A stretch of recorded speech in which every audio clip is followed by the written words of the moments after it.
It's time for high school playoff football with your Garaway Pirates. WJER Sports and Claxon Communications present this live video stream on the WJER Radio YouTube channel, and replays can be found on WJER.com/videos. Special thanks to our scoreboard sponsors: Kime and Charm, Cleveland Clinic Union Hospital, First National Bank of Denison, Hampshire Insurance, Wendy's, T-County Boxing Academy, Commercial and Savings Bank, and Sugar Valley Meats. At the conclusion of the game, we'll choose the player of the game, courtesy of your local Subway restaurants. Now let's go live to the stadium for tonight's action. Here are your WJER sports announcers.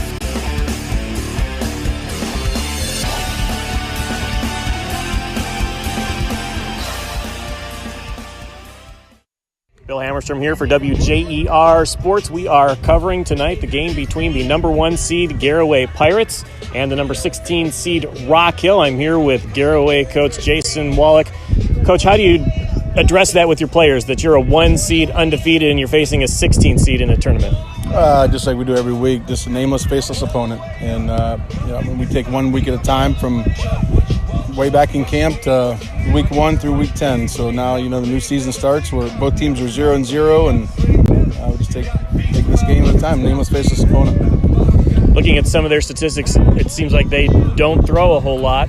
So what do you know about Rock Hill, and how does your style and their style, how does it contrast? How does it play to your advantage, perhaps? Well, it's two definitely different contrasting teams. They've thrown the ball for 120 yards all year, so which is a big concern. They're a lot like Carrollton, where they just like to pound. In our game, I think Carrollton only threw the ball 5 times, and they average about 3.5 passes per game. So, we just got to make sure that they don't sustain long drives and keep the ball out of our hands. I think we match up with them really well offensively, and defensively, I think we're okay. We got to limit long play drives. What kind of improvements or differences are you looking for out of your team today compared to the regular season as you start the playoffs?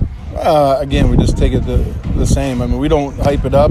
We've been here. It's our 5th year in a row, I guess. That we've had a home game, for week 11, and it's just another opportunity for us to come out, showcase our skills, and hopefully get another week of practice. All right, Coach Wallach, thank you so much. Appreciate it. Thanks, Bill. For WJER Sports, I'm Bill Hammerstrom. There are a lot of steps between conceiving, carrying, and cradling your baby. No matter what stage of motherhood you're in, our team at Cleveland Clinic Union Hospital will be there every step of the way. From your first visit to your first baby, we provide expert care right in the Tuscarawas Valley.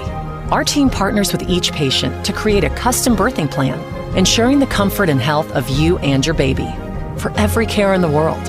To learn more or schedule an appointment, visit unionhospital.org/motherhood. The T-County Boxing Academy is the area's #1 training center for those who are serious about boxing. Serious athletes know that everything they put into their bodies affects their workouts, which is why the T-County Boxing Academy offers the industry's best supplements at the best prices for the best workouts possible, including brands like 5% Nutrition. Try their real food protein with low glycemic carbs. If you want to train like the pros, use the supplements pro boxer Sugar Dre Donovan of Urixville uses. Available at the T-County Boxing Academy, located on East High Avenue in New Philadelphia. Wendy's new breakfast 2 for $3 Biggie Bundles let you create your own delicious combo. Choose from a sausage biscuit, egg and cheese biscuit, small seasoned potatoes, and a medium hot coffee. But it's obvious which combo's the best. Sausage biscuit and small seasoned potatoes. Well, maybe it's the fresh cracked egg and cheese biscuit with a medium hot coffee. Or 2 savory sausage biscuits. Whichever you pick, you can't go wrong. Choose wisely. Choose Wendy's new 2 for $3 Biggie Bundles. Limited time only. U.S. price and participation may vary. Not valid in a combo. Single item at regular price. Welcome to WJER's coverage of OHSAA high school football. You are watching at WJER.com/videos or on the WJER YouTube channel. This is a Division VI matchup. We are on the hill in Sugar Creek to watch the Garaway Pirates, the #1 seed, undefeated, take on the 16 seed Rock Hill Redmond. I'm Bill Hammerstrom for WJER. I am with Tony Pellegrino. Tony, Garaway comes in as a 1 seed, and they have earned it. Oh, absolutely, Bill. This team Defensively, offensively, and their secret weapon that I get made fun of for, Gio Cologne. I mean, I watched him hit from the 55, is that from the 40 in warm-ups. It's a special skill to have, but this team top to bottom, Bill, there's very few chinks in the armor. So Garaway comes in as the 1 seed, and it's no disrespect to Rock Hill to say that if Garaway falls in the first round of the playoffs, that would be a huge disappointment for that team. I don't know if it's happened in the playoffs that a 16 seed has ever beaten a 1 seed. Not in this tournament. In March Madness it's happened, yeah. But not in this tournament, no. A 2's beaten a 15 in OHSAA playoffs. So Rock Hill is a completely different team than Garaway. They run the ball, they pound it. You heard from Coach Wallach before the game. He says that might pose some problems. Control the ball, not let Garaway have any big plays, maybe make them impatient on offense, force some mistakes like that. Do you see anything like that playing out? It could. Listen, they run their wing tee offense, and there's pros and cons. It's 3 yards in a cloud of dust, so they could eat up the clock for 7 to 8 minutes and score a touchdown. Keeping that high-octane offense off the field, it's similar to trying to keep the Kansas City Chiefs and Pat Mahomes off the field. So it could pose a thing. But if Red Hill turns the ball over and gives Garaway more opportunities, then obviously it would be a long night for Red Hill. And I imagine Garaway is going to want to come out quick. They've got a lot of playmakers that they want to get the ball to. Oh, my goodness. They've got playmakers galore. Geibel in his own right. Brady Geibel, the quarterback. Yeah, he's really good. Speedy. They've got too many weapons to talk about. Unfortunately, Gabe Amicone looks like he's not going to suit up tonight. But Braden Raber, a really good receiver. Jensen Garber's a big play guy. Yeah, they just have, and we're forgetting about their running back, Dylan Sunland, who's really, really good. He's not a very big guy, but behind that huge offensive line, he's hard to see. But man, does he run hard! Oh yeah, we've watched him play before. Don't tell him he's a little guy. He takes on those tacklers. Yes, he does. He runs hard. He'll run you over. And speaking of tacklers, I would not be surprised if Jackson Reifenschneider for the Garaway Football Pirates is not a top contender for IVC Defensive Player of the Year. Absolutely. At that defensive end position, stand-up defensive end, I mean, he's in the backfield more than he's not. He does a great job, too, Bill. What people don't understand, he squeezes down, and what I mean by that is he forces the offensive line to compact, meaning it gives the linebackers and corners more alleys to run through to make plays. So 10 games this year, 17 tackles for loss for Jackson Reifenschneider for the Garaway Pirates. Yeah, if he's not in the running for Defensive Player of the Year, I don't know what else would be. That's really impressive. So again, we are on the hill looking at the weather. It feels like it's nighttime already. It feels like it's the middle of the night, dark clouds. It's not raining, but there is a mist in the air. Could make the ball slippery if they don't take care of it out there, and that's not something Garaway probably wants. No, absolutely not. And if I'm Garaway, I look at it this way. Look, they're going to stick to their guns. They're going to run the ball. We're going to stick to our guns. We're going to do that's got us to 10-0. I look for Geibel to get out in this high-octane offense, throw the ball around, run the ball when they need to. If Red Hill gets behind early, though, Bill, you will see a lot, and I mean a lot, of Dylan Sunland. So it's going to be paramount for Red Hill not to turn the ball over. So the Garaway Marching Band is walking out onto the field, getting set for the pregame festivities here on the hill in Sugar Creek as Garaway gets ready to take on Rock Hill. Again, it's a Division 6. Garaway is down a division. Last year they were D5. Now they're D6, and they're a 1 seed. They were a 2 seed last year. Honestly, I think this favors Garaway because who do they not run into now? Ironton. No Ironton. However, there's still a possibility of Wheelersburg, but that's one game at a time. We'll get there when we get there, but that's the only – I mean, it doesn't matter, Bill, if you're D1 or D7, Marion Stein, St. Ed's, it doesn't matter. You're going to run into somebody. We are about 11 and a half minutes away from kickoff here on the hill in Sugar Creek. Band is marching out onto the field. The Rock Hill fans are here.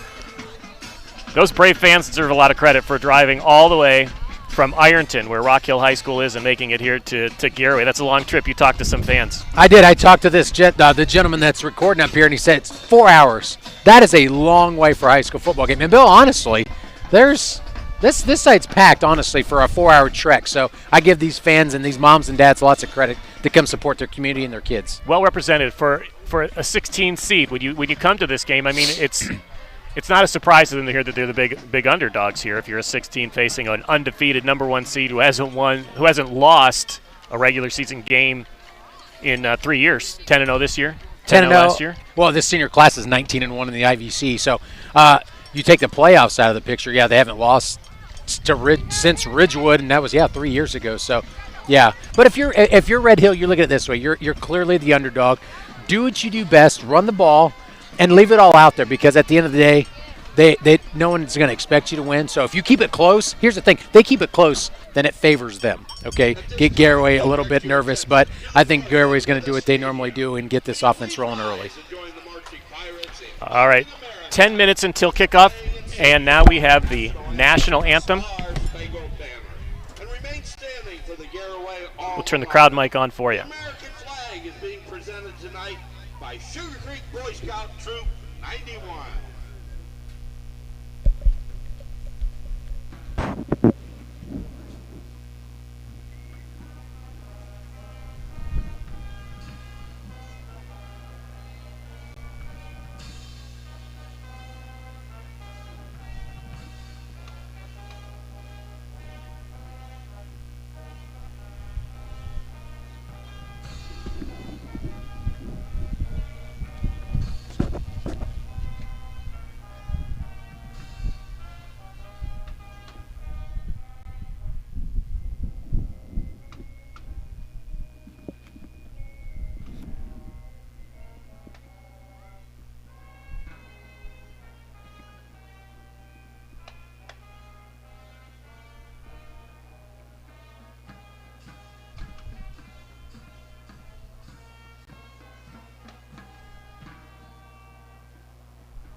Pride of Garaway, the marching band out there, the Pirate Marching Band. We are sitting, by the way, among the fans here on the visitors' side on the hill with the Rock Hill fans. In the weather, wind's going to play a little bit of a factor for us, but not for the people on the field. It's supposed to stay warm around 60 degrees. Speak for yourself. I don't have any hair. It's going to play a factor for me. Well, the temperature's not supposed to drop too much. Hopefully this breeze cools down a bit. Again, we are about 8 minutes away from kickoff here on the hill as Garaway gets set to take on Rock Hill. We're going to take a break here, and we'll come back with coverage of this OHSAA Division VI high school football playoff game right here on your sports voice of the Valley. The Eat Fresh refresh just won't stop. Now Subway is refreshing their catering with easy order platters and box meals perfect for any occasion. Start with sandwich or wrap platters. They're loaded with craveable crowd pleasers to feed your crew without all the work. Or try individually packaged box meals featuring a tasty 6-inch sub, footlong, or wrap, plus chips and a freshly baked cookie. When you have a group to feed, make it fun, delicious, and easy with catering from Subway. Visit Subway.com to place your catering order. Advance notice may be required. The First National Bank of Denison is proud to be your locally owned community bank. As a community bank, they're also proud to be a sponsor of today's game. Supporting local high school athletics is just one way the First National Bank gives back to the schools and communities that have helped make them successful. The First National Bank of Denison, proud to be your locally owned community bank. Visit them online at fnbdenison.com. Member FDIC, Equal Housing Lender. In the rolling hills of Holmes County, we tend to do things a bit differently. At Kime, we're in the business of uncommon experiences, and we're here to care for your project like we care for our own. We believe that quality matters and want to help you get it right the first time, because your project deserves it. So visit Kime Home Center, your source and destination for all things home, building, and woodworking. Kime, built on trust since 1911. Hey there, Garaway Pirate fans. For over 60 years, Hampshire Insurance has been a cornerstone of the Sugar Creek community, specializing in home, auto, life, commercial, and farm insurance. With their friendly and efficient service, you can rest easy knowing Hampshire Insurance is providing a path forward when the unthinkable happens. Give them a call at 330-852-4087. Hampshire Insurance, proud supporters of the Garaway Pirates and your trusted neighbors in Sugar Creek.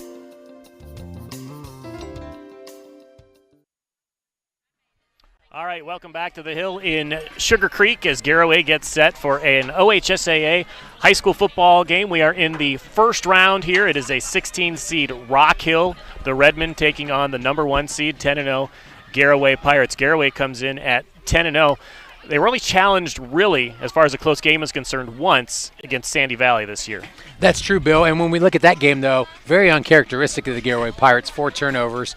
Now, granted, you got to give Sandy Valley a lot of credit. Very, very good football team. Nick Petro, who I think we would agree might be IVC Player of the Year, great athlete. So, but I think, don't take this out of context, but Garaway needed a game like that. They needed a game where it was close, faced a little adversity, because for 95% of their games, even against Ridgewood and Indian Valley, they really didn't face that much adversity. So talking about Garaway's playoff experience from last year, they won 2 games, lost to Perry in the third round district semifinals. 27-17 was the final there. They were a 2 seed last year in Division 5. They beat Smithville 48-7. And now they're in Division 6 in a first-round game against Rock Hill. Rock Hill, meanwhile, comes into this game with a 4-6 record. They kind of snuck into the playoffs here. They had to win their final 2 games of the season, so at least they have a little momentum coming in. They were a 2-6 team at one point, though. You know, I mean, but we could look at some of our other teams that we cover, Bill. Prime example, Dover Tornadoes at one point, 4-4, right? Had to win your last 2. They won 4 in a row, excuse me. Conotton Valley, a lot of our teams are in the same boat. But you always want to come into a game like this, no matter what seed you are, on a high note. So for Red Hill, that's good. They've got a little momentum and a little confidence coming into this game. So some of the younger students coming on to the field to greet the Garaway Pirates as they run onto the field for the start of this game. We're about 4 minutes away from kickoff. Yeah, we got 3 minutes, 50 seconds left to go in the game. So the coin toss? Yeah, Garaway won the toss. They deferred to the second half. So actually, we're going to get to see this we're going to get to see the wing tee offense that I'm excited to watch. You want me to tell you the plays as they're happening? Go ahead. Turkey foot, 77-82. A lot of dives, a lot of bellies, a lot of counters, a lot of quarterback sneaks. Don't expecting a lot of passing. So maybe not at all. We talked to the coaches before, and looking at their stats, I saw that they were 0-1, 0 for 1 passing last week, 0 yards passing. And who threw the pass, did he say? The running back. The running back threw the pass. So. Quarterback did not throw a pass last week. Going through some of the stats from some of their other games, there were some games where they have not thrown a pass. But last week, they got a win 23-16 over Coal Grove. That got them into the playoffs. Attempted 1 pass in that game. But Anthony Stamper, he rushed for 219 yards and a couple of touchdowns. So he's the pendulum in that wing tee offense. At least he was last week. And Levi Giles is another runner for them. He had 97 yards on just 11 carries. So a storm is coming now. Here come the Pirates. Well, literally and figuratively, the rain has picked up a little bit. But, Bill, the one thing I will say, the key to this game, and anybody who knows high school football, is this: pay attention to the guards in a wing tee offense. They might do some trap suckers where the guards pull the other way, but they'll tell you where the ball's going to go. Follow the guards, and they'll take you to the ball tonight if you're Garaway on defense. All right, Garaway is coached by Jason Wallach. Mark Lutz has coached Rock Hill since 2017. They did get into the playoffs last year. It was a 7-10 matchup for them. They lost to Loudonville there. They were 5-5 last year in the playoffs, and again, they come in 4-6. Just to showing some highlights. Bronson Speedy on the board. Jensen Garber, we'll probably see him up there. Wyatt Wallach, Jackson Reifenschneider. Here comes Red Hill. Dylan Sunland. They have about, 40 kids dressed, Bill? They From the did. looks of it? Mm-hmm. It looked like there were a handful of players in uniform, but not in pads, so some injuries perhaps. As is expected. I mean, they played 10 weeks of high school football so far. You know, Bill, we talked about this. I was doing my homework this week for playoffs. I was surprised the amount of teams that pulled a Canfield and had bye weeks either 7, 8, or 9 that went in that are 7-3, or 6-3, 8-1, something like that going into playoffs. All right, here we go. Rock Hill takes the field. Again, we are sitting on the visitor sideline here. We are out in the elements, a little bit of rain, a little bit of a breeze. So we're trying to hold on to our rosters and stat sheets as this game goes on, so be patient with us. But our seats aren't important because you have the best seat in the house watching this game on YouTube or at WJER.com. And you can also listen while you're watching to a couple other games we have. New Philadelphia is on the radio for WJER, 100.9 FM, 1450 AM if you want to tune into that. And at WJER.com, you can listen to New Philadelphia. They have a first-round playoff game like Rock Hill. New Philadelphia is a 16 seed taking on a number 1 seed, Youngstown Ursuline. And a very loaded Youngstown Ursuline, but the thing that stands out to me, Bill, their defense only averages 13 points a game, and they got better every week. They're really, really good.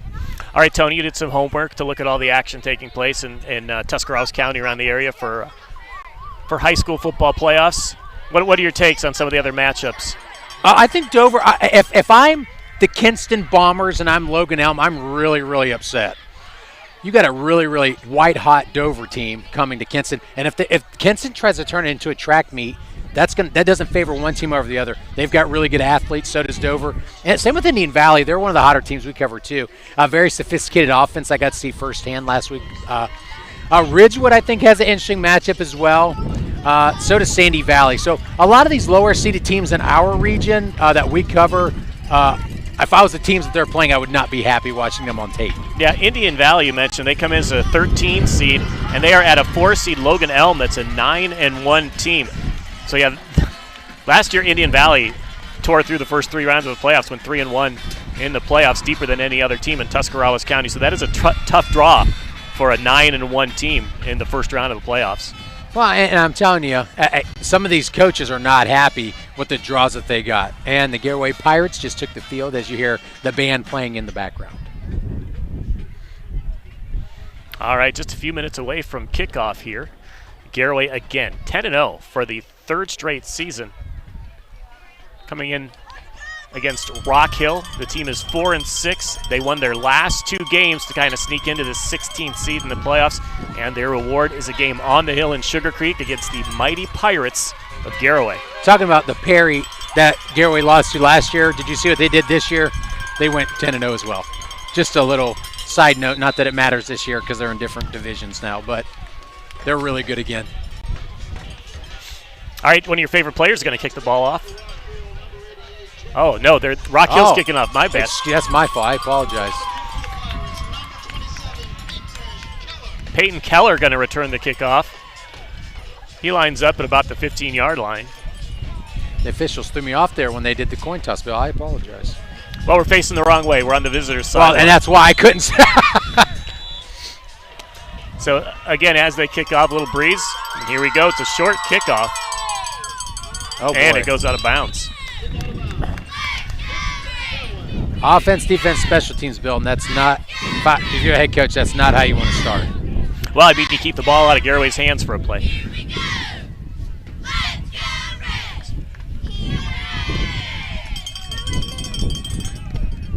Bill, I am really, really impressed with the amount of fans that came. Oh, yeah. I mean, there are a lot of them. That 3.5, 4-hour drive to sit in this mist that is coming down now. Garaway's going to start at the 35-yard line. 5 wide to start out for Garaway. There's Brady Geibel in there, starting at quarterback. The empty backfield. Throws it out to the side. He gets to the 40-45. He's got a first down out to the 50. That is a big gain, 20-yard gain on first down. And Jensen Garber, they're going to try to get him the ball a lot today. Geibel very, very patient on that screen pass, letting it develop, but good job making a couple guys miss there for a big, big gain to start out for Garaway. So they give him 19 yards on first down. That's the hard thing to, if you're scouting this team or watching film, you can't key on one guy for the Garaway Pirates. And, you know, Jensen Garber is a deep threat, so to get him on a screen, I'm sure they're playing off the line expecting that. Now they've set up something deep. There's Dylan Sunland, goes up the middle. Gain of about 6. He's just, and you look at Garaway's offensive line, Bill, they average, I guess, by 6'2", if I'm guessing. And he's 5'8", maybe. He's just hard to find, but he just runs so hard. So 2nd down and 5. They've crossed midfield. They're at about the 40-yard line. Now they're looking. He throws it underneath. Pass complete to Wyatt Wallach. No gain on the play, maybe 1. That was a good tackle there by the corner, number 20, Preston Malone for the, I think they're just called the Rock Hill Red. So the Redmen. The Redmen, excuse me. They just say, let's go Red. But great tackle coming up from his corner position. So Geibel has Sunland in the backfield with him, and he fakes it. He was looking deep. He's going to throw it to the sideline. It's complete out there. Number 36, Braden Raber. And they do pick up the first down. And he absolutely brought the wood there at the end. The offensive player, not Connor Blagg, he got ran over. So second first down of the game. Geibel has an empty backfield. And I don't like that rule in high school. They don't let them run free play. Rock Hill, I mean, used to be unabated to the quarterback. They weren't exactly unabated to the quarterback there. They just crossed the line of scrimmage. So an offsides penalty, 1st and 5, still an empty backfield for Geibel. They got Sunderland in the slot. That's a dangerous weapon in the slot.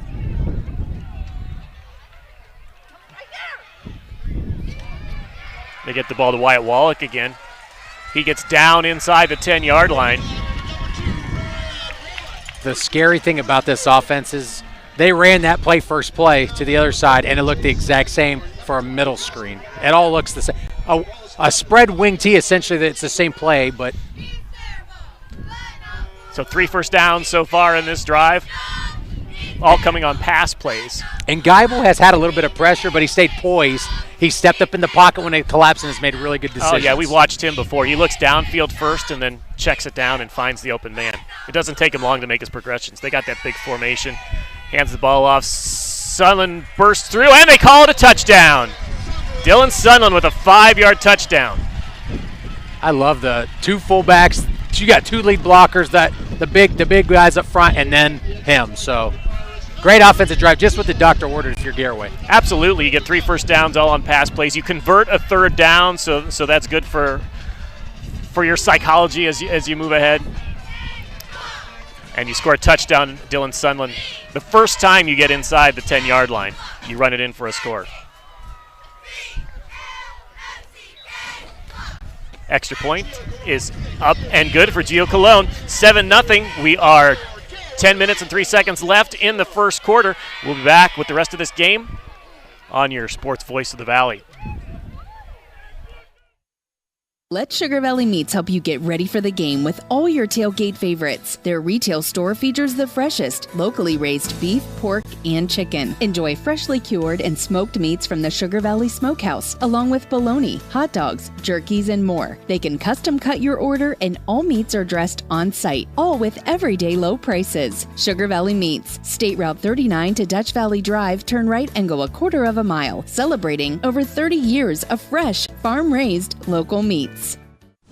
Attention local businesses. Are you looking to expand, invest, or start a new venture? This is Chris Delatorre at the Commercial and Savings Bank. We know that growing your business takes more than just hard work. It takes the right financial partner. At CSB, we offer a range of commercial lending solutions tailored to your unique needs. From equipment financing to expansion loans, our team of experts is ready to support your success. Call or text us at 800-654-9015 to discuss your business goals today. The Commercial and Savings Bank, empowering local businesses. Member FDIC. All right, we're back with a kickoff. Geo Cologne. It's 7-0. Garaway, 10:03 to go in the first quarter. Tony, you have another score early on in the game? Early on from Chagrin Falls, Kinston Bombers 7, Dover Tornadoes 0. All right, Geo Cologne with the kickoff.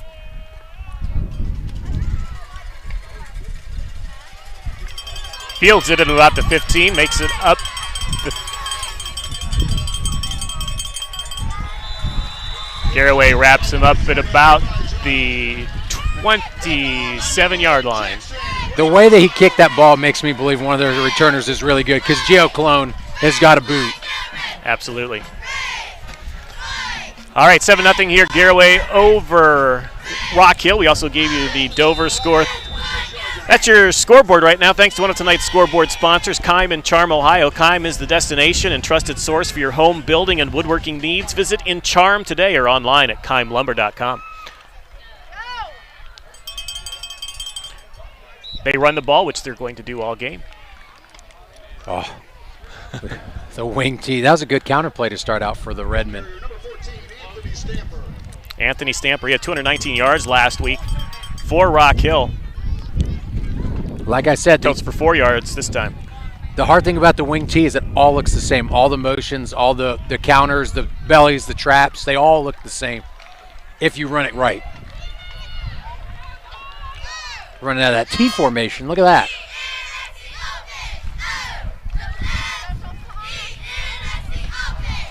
Ball is on the ground. Looks like the Pirates picked it up. The guy we talked about, Jackson Reifenschneider, right there to recover the fumble. Johnny on the spot, but like I said pregame, this is something that Red Hill cannot afford. It looked like they just ran a counter to the other side. Just looked like he missed the handoff. Yeah, it looked like the ball found the ground without any Garaway players putting it there. Yeah, I don't know. I don't know if he hit his elbow. I mean, it's not that slick. It's a little moist, but. And we talked about Jackson Reifenschneider before the game, potential defensive player of the year for the IVC. 17 tackles for a loss, adds a fumble recovery to his stat line. By the way, if I'm Garaway here off a turnover, I'm taking a shot. All right. He's looking. He's got all kinds of time, pointing his receiver to the end zone. He's going to run it. Gets a pretty decent gain on that play. Brady Geibel, quarterback on the run. I wish people could see this. You don't see high school quarterbacks that do that. Oh, do we have a flag on the play? So they're going to back him up 10 yards instead of moving them ahead 10 yards. It's so impressive to watch a young man progression 1, 2, 3, 4, then run. A lot of them, I have one read, I'm going to read it. He goes through all of them. Say something about that offensive line, though. He went 1, 2, 3, 4, and then back to 1, 2 again. He really before did. He took off. No, you're fine. Dylan Sunderland in the backfield now next to Brady Geibel. Man in motion is Jensen Garber.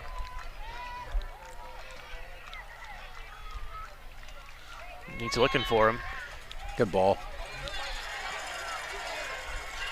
Gets it outside to Braden Raber. Got the penalty yards back and then some. Got a first down already. So 20-yard gain there. Good ball. You see how tight that spiral was in these wet conditions? It's pretty impressive. All right, Dylan Sunderland in the backfield once again to the left. Brady Geibel. Nice pogo. Gets the handoff, gets it down to about the 9-yard line. What I mean by that, people watching at home, when you put your arm down, put the ball high and tight, it's called a pogo, keeping your balance and then still making somebody miss. Really, really hard to do. Got 6 yards on the carry. Should have been a 3-yard gain if he didn't keep his balance. Oh. All right, Dylan Sunderland, they just announced it here. He's over 1,000 yards for the season. He came in, I think, with like 987 yards. So that puts him over the top. They jumped again. That's going to be a 1st and goal. Again, I don't like that. Give him a chance at a free play, like they do in the NFL and college. Well, of course, people who watch the Browns on Sunday, they saw Myles Garrett do that. They didn't call it on him, but then he killed the play himself. He stopped there. He sure did. So 1st and goal at about the 5-yard line.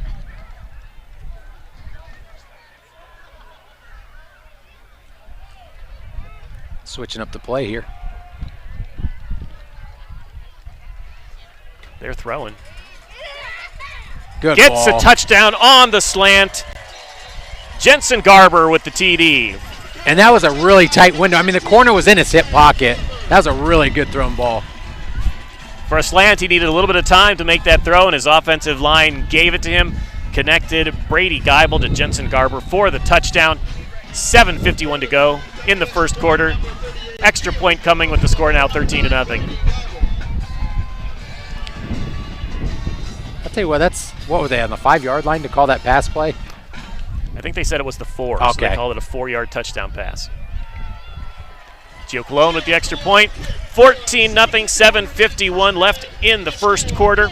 We'll be back with more here on your sports voice of the Valley.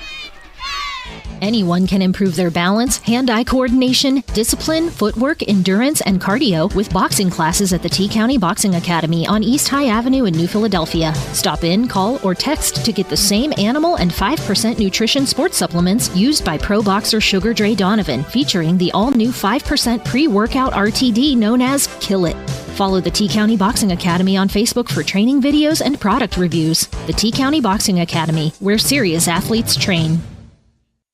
Let Sugar Valley Meats help you get ready for the game with all your tailgate favorites. Their retail store features the freshest, locally raised beef, pork, and chicken. Enjoy freshly cured and smoked meats from the Sugar Valley Smokehouse, along with bologna, hot dogs, jerkies, and more. They can custom cut your order, and all meats are dressed on site, all with everyday low prices. Sugar Valley Meats, State Route 39 to Dutch Valley Drive, turn right and go a quarter of a mile, celebrating over 30 years of fresh, farm-raised, local meats. We are back on the hill in Garaway as the Pirates have a 14-0 lead over Rock Hill. Just scored a touchdown.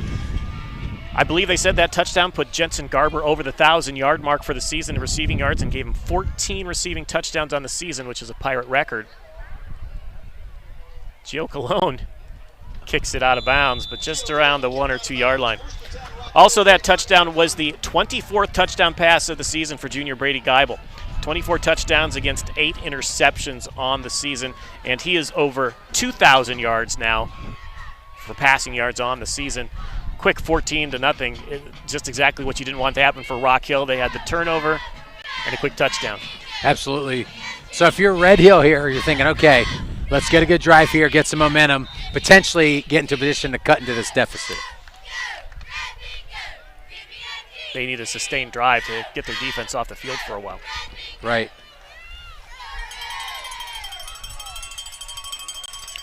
Coming around this side, he's got a first down. He dodges some tacklers, and he's down to the 50-yard line. Running with the ball is Anthony Stamper again. Anthony Stamper had over 200 yards rushing last week and showed some patience there coming around the end. But see, fake the belly for the jet sweep there, and it, again, all the motions look the same. I'm not going to lie, I thought it was a trap. I was lost in the sauce there, too. They needed that big time. They needed a really good positive play on offense to get them rolling. For the Pirates, Jace Wallach and Wyatt Wallach were on the tackle there.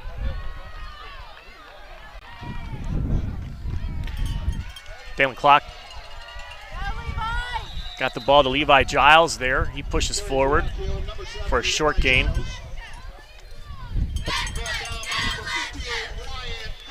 But 4 yards, honestly, and a wing T offense, that's all you need. You have 4 yards every, I mean, that's an 8-minute drive. The only negative of a wing T offense, Bill, is this scenario. You're not scoring 14 points in one play. That's the only downfall. So you're going to use a lot of clock. So they have 6:45 to go in the first half. Second down and 7. Lining up under center is Dalen Cox for the Rock Hill Redmen. He gets the ball again to Levi Giles, who gets a first down with the tackle. Cameron Gazboda for the Pirates. Jensen Garber also in there. Red Hill here has found something on this right, Garaway's right side of the defense. The jet sweep this way, 2 dive plays now, so they found something on this side here.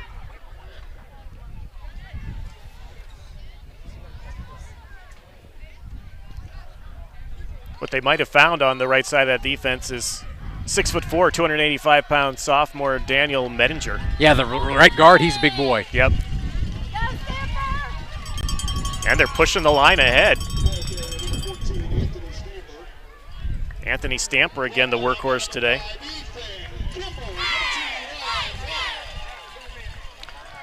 So 5-yard gain. 2nd and 5 for the Redmen. But for them, that's 2nd and 5, anything plus, they're ahead. So this is a great drive for them right now. Got good field position with that kickoff going out of bounds. Started at the 35. Already past the 35 on the other side of the field. This time a pitch. Interrupting him in the backfield was Jackson Reifenschneider. Shot the Levi gap. Giles slipped the tackle, but still tackled for a loss. That's one thing I never understood as a player, too. I never understood why offenses run plays to the boundary. You've got 35 more yards that way. It just might be that side of the line. That's a big dude out there, number 74. And he said he's a sophomore? I'm not saying it. This roster's saying it. Well, still.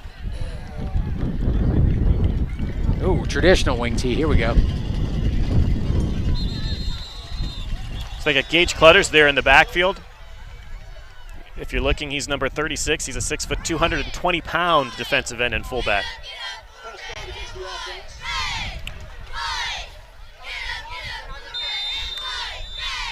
That's another thing. They had the turnover the first drive and the penalty to create a 3rd and long situation. I'm sure that's not what they were hoping for. Well, no, you had a penalty, or you had a loss of play on the toss sweep, now an illegal motion on a jet sweep. He should have just kept running.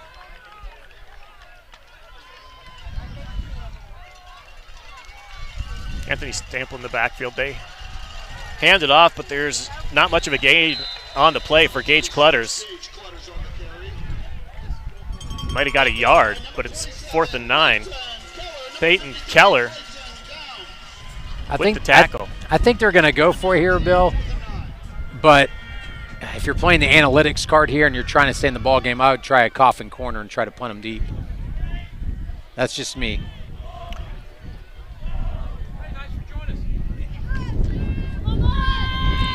Well, Dalen Cox is their quarterback out there. They have 3 guys in the backfield. Gets it to Anthony Stamper. He gets through a hole. If they can push the line forward another few yards, but they're not going to be able to. Sorry, that was Levi Giles with the carry. So it's a turnover on downs. Sad thing is, if you run that on 3rd down, then it would have been, you know what I mean? Well, they went 35 yards on that drive, but turned it over on downs after that penalty.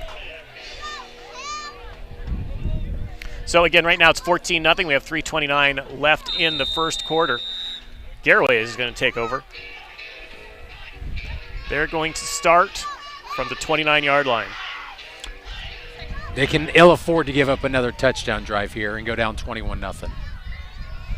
So empty backfield. I feel like every time they go empty backfield, they're looking for a big play downfield and trust. Swing it outside. There's a flag in the backfield. Dylan Sunland got that. They're going to call it on Jarrett Wallach, and he is pleading his case over there to his coaches. So it would have been a 1st down gain. But Tony's telling us there's a penalty on the Pirates.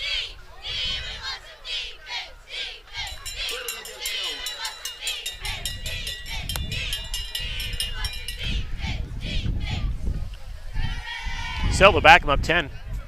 1st and 20 for the Pirates.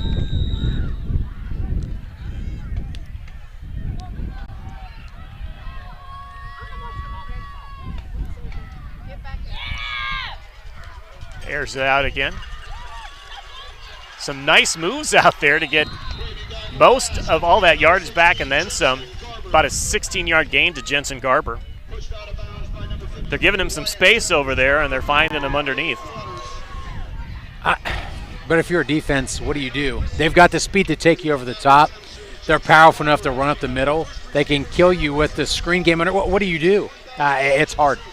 Oh, another 1,000-yard There's receiver. the announcement. Jensen Garber. Might have been a little premature earlier when we called it. But he's over 1,000 yards on the season. Dylan Sunland gets the carry up the middle. He's got a big hole, and he's got a 1st down.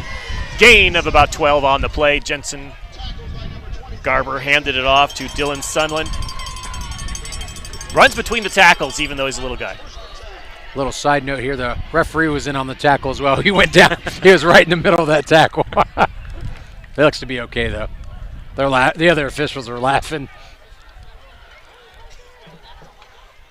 All right, now an empty backfield after that run.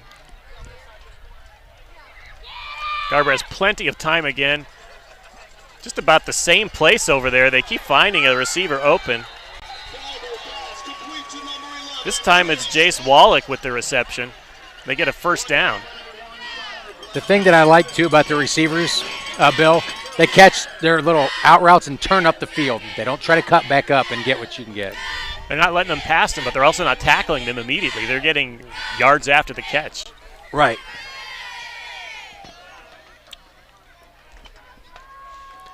At the 37-yard line. Completes the pass outside again. He's out of bounds. Wyatt Wallach close to a first down. He'll be about a yard and a half short, maybe. They have yet to try to take the top off yet either of the defense. Second down. Well, they're taking what's given it to them, right? No, that's what hey, you're going to give me a 7-yard hitch underneath, I'm going to take it. That's smart though if Brady Guy would have realized that. Dylan Sunland's in the backfield now, but a short yardage situation, maybe a time to air it out. And don't ask me the play call, because I don't know. First down for the Pirates. Dylan Sunland with the carry.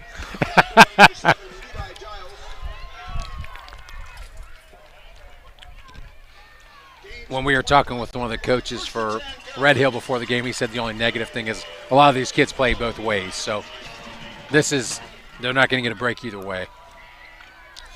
So 1st and 10 for the Pirates. They're at the 25-yard line. First down run by Dylan Sunland. 14-0, counting down in the first quarter, 2:28 to go. Pirates have that empty backfield.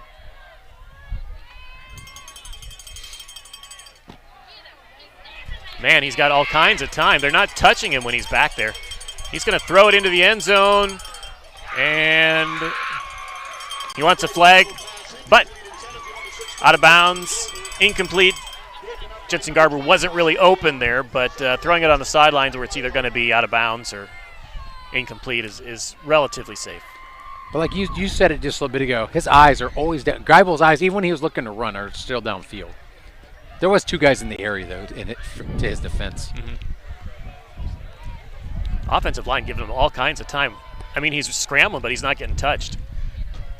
This time he'll keep the ball up the middle. Gets a handful of yards there. Brady Geibel, the quarterback, on the carry. Brings up a 3rd and 4.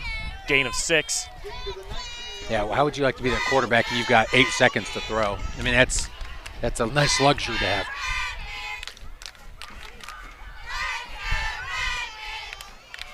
Counting down, 1:40 left in the first period. Brady Geibel all alone in the backfield, but we see Dylan Sunland out to his right there, kind of hidden behind a receiver. Handoff goes around the corner. There's a flag on the play. Jensen Garber's going to take it into the end zone for a touchdown, but there is a flag on the play. Looks like they're going to call that on number 58, Wyatt Hirschberger, based on his reaction after the play. So they're coming back. That's twice now on big plays have come back for holding. That's a big one. That's a spot foul. So that's actually a very big penalty. I was going to say, that play looked a little too easy. Wow. Maybe it was because of the penalty. Oh, see how they go from 3rd and 4 to 3rd and 14. Yeah. And like I said, it's a spot foul too. So them to the backfield now.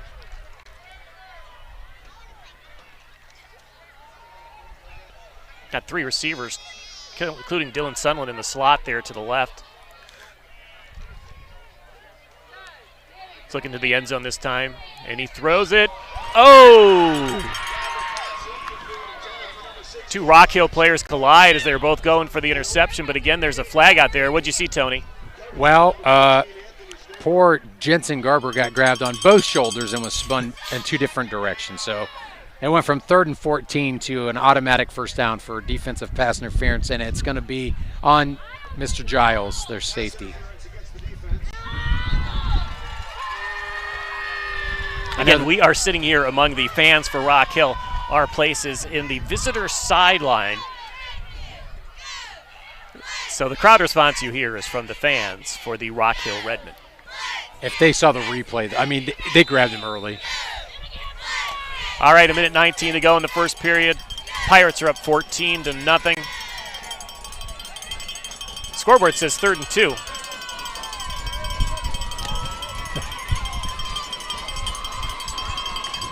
What?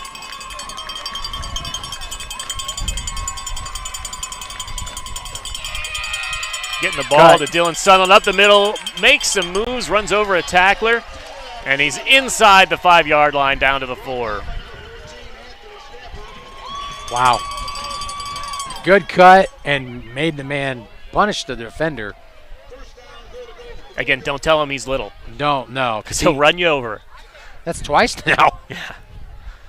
Where they have 1st and goal from the 4. Oh, here it comes. 2 lead. I know what this is. All right. Got the 2 lead blockers. Ice up the gut. Got to be. Oh, no. Look at this. They're back in the shotgun. They've got receivers out there. Maybe it's Nathan Gintz's turn. Uh-oh, snap goes over his head. He recovers it, but he is tackled for a big loss. Brady Geibel couldn't handle that snap.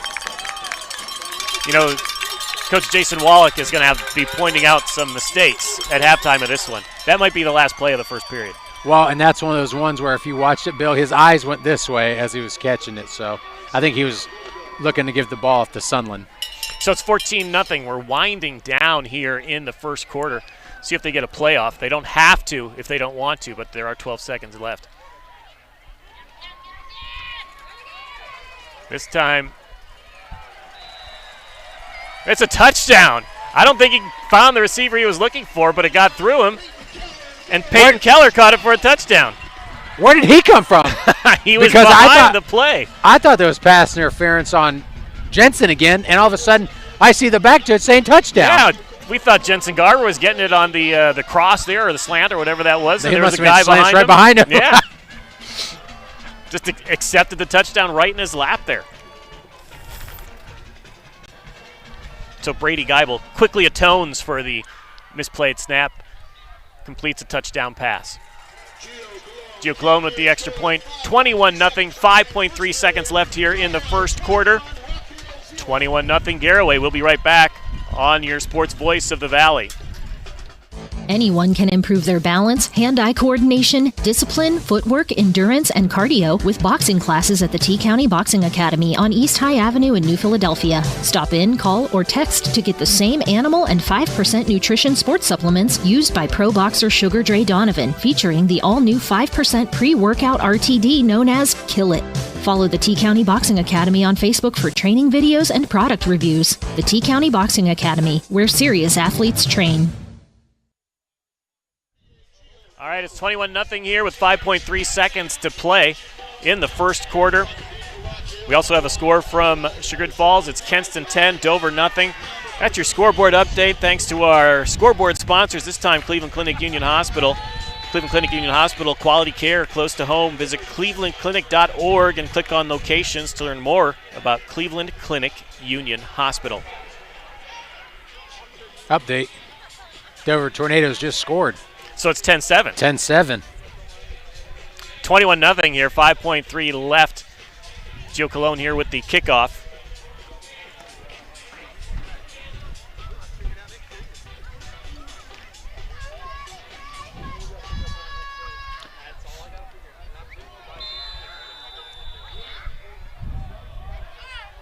See if Gio Cologne can keep it in play. They're not trying to kick it to Giles at all, and I don't blame them.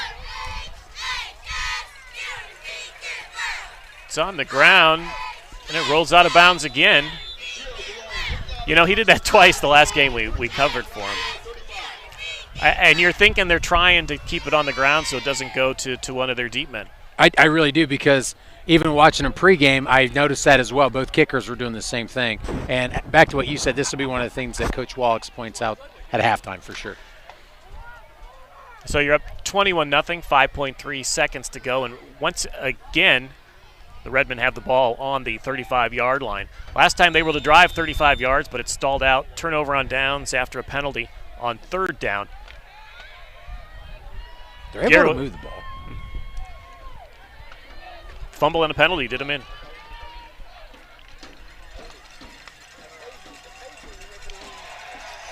Nice tackle in the backfield.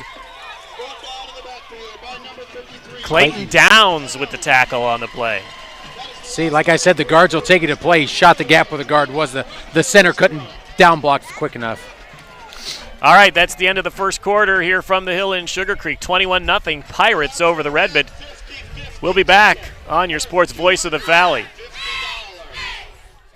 Let Sugar Valley Meats help you get ready for the game with all your tailgate favorites. Their retail store features the freshest, locally raised beef, pork, and chicken. Enjoy freshly cured and smoked meats from the Sugar Valley Smokehouse, along with bologna, hot dogs, jerkies, and more. They can custom cut your order, and all meats are dressed on site, all with everyday low prices. Sugar Valley Meats, State Route 39 to Dutch Valley Drive, turn right and go a quarter of a mile, celebrating over 30 years of fresh, farm-raised, local meats.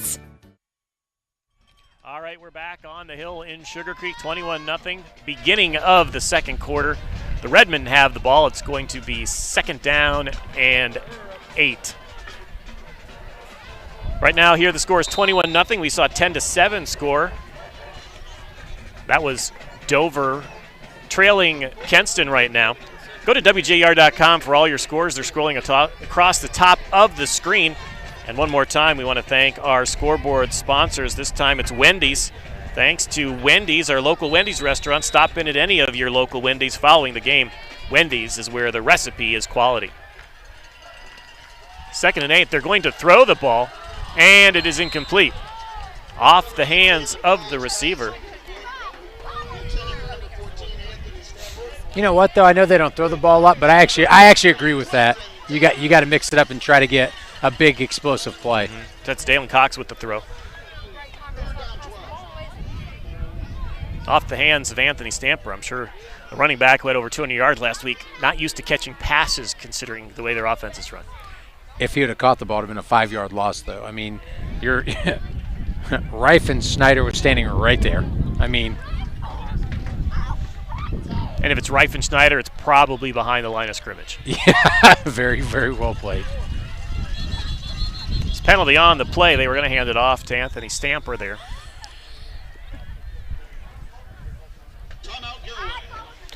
No penalty. Garaway calls a timeout.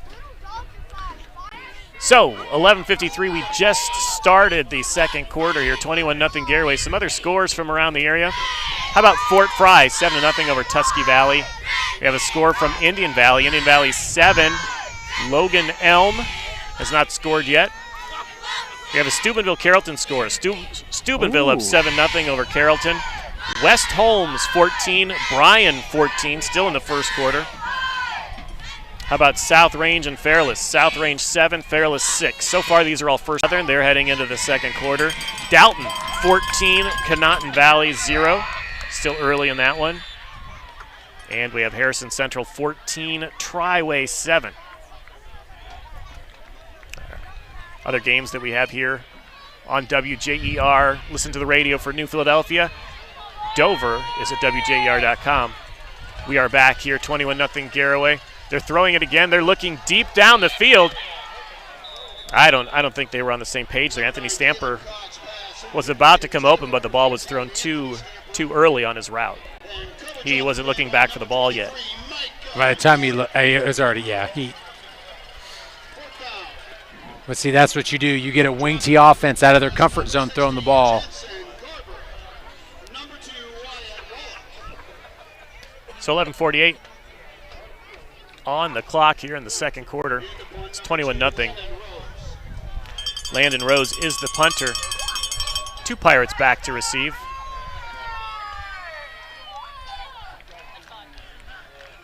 Did you go after the kick? Would I know? I wouldn't. It's a fake, and they didn't fall for it. Jackson, Reifenschneider, and Peyton Keller were over there to stop anything of that. The Pirates didn't react to the snap at all. Like they stayed in their spots. They kind of knew what was coming, I think. I think that's why there was 2 guys deep. They played just base with 2 guys deep. And that is the last. Garaway essentially 10 yards away from the red zone. So, yeah, they got 1st and 10 from the 31-yard line. It's 21-0. The Pirates are ahead, and they could drive a nail in the coffin right here. Dylan Sunland's in the backfield. And Brady Geibel. He's going to get the ball. He's going to take it on the left side. He's going to break a tackle. Touchdown. He's going to go past the line and score. Brady Geibel on Fantasy 1st down fast. after the turnover on downs. Jets on the left side of the line and scores a touchdown. 31 yards for the Pirates, 27-0 lead. He's fast. Be fast. And this is why I feel bad for some of these Rock Hill players that play both ways. I see Big 74 plays both ways, 89. A couple of those guys are sucking wind already. And they have to come right back and try to stop this offense after a disheartening play like their fake punt that failed.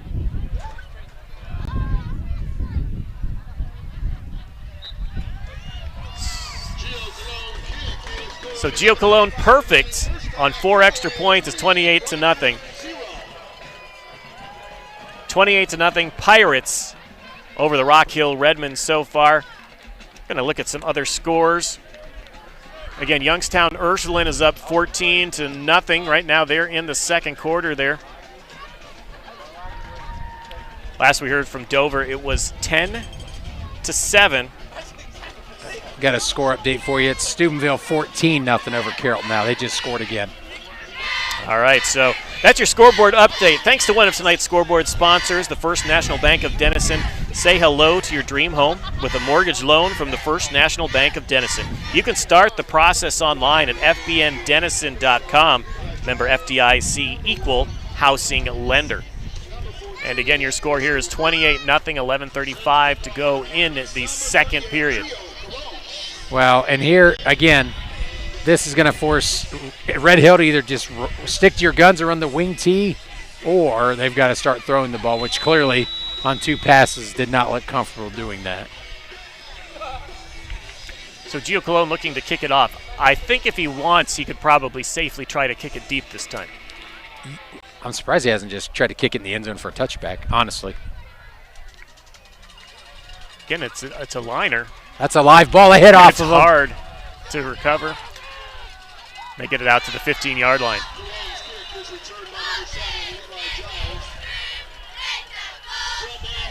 So we might have had the dagger already. It's 28-0 with 11:30 here in the second period. But I can see the defense coming up with a big play here to drive it further. Well, Bill, and you know what happens in 2 more points, don't you?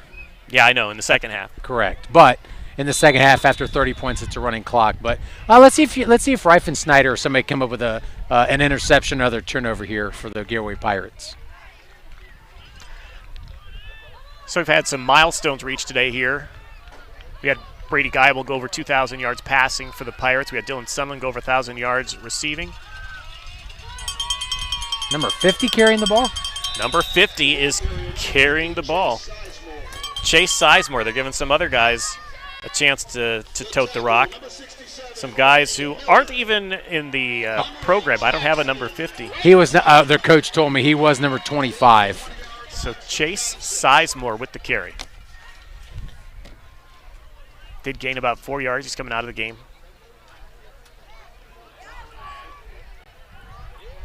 Dalen Cox back in. He's been their starting quarterback.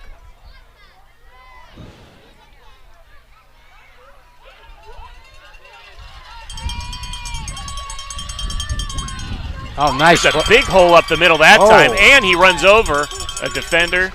Anthony Stamper with the carry.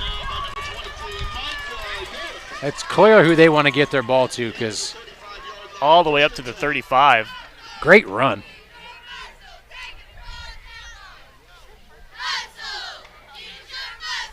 Nearly 20 yards on the carry. That's the hardest play for a safety to make, too, one-on-one with their back in the hole. It's confusing watching it. I'm sure it's confusing on there. Like you said, all the motion in the backfield is the same. There's 3 guys who could be getting the ball. It really is, and just watch the guards. They'll take you to the ball. So that time it's Stamper again with the carry this time.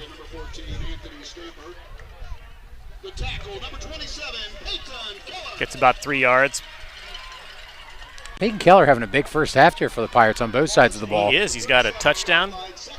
He had the a lot tackle. of tackles as he normally does. But he had the tackle on the fake punt, too. Mm-hmm.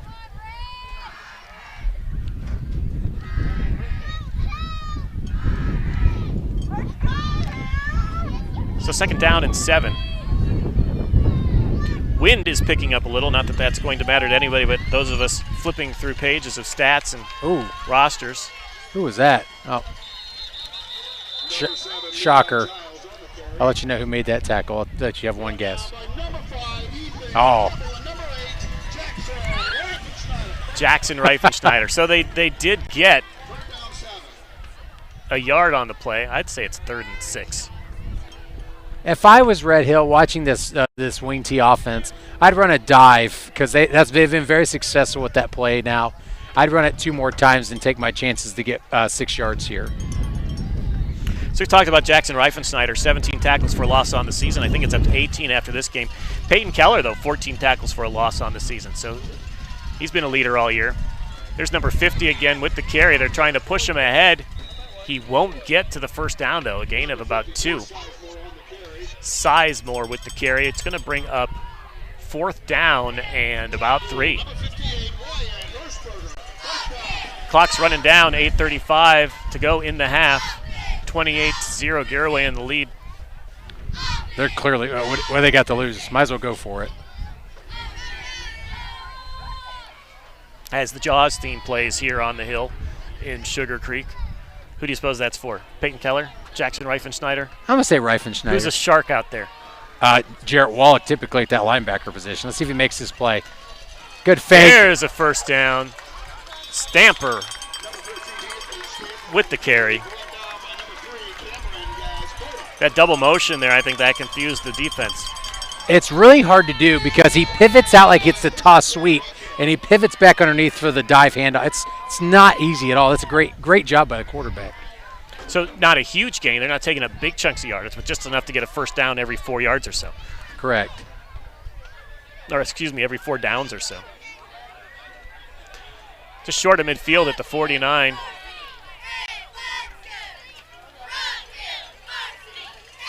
He's throwing this time.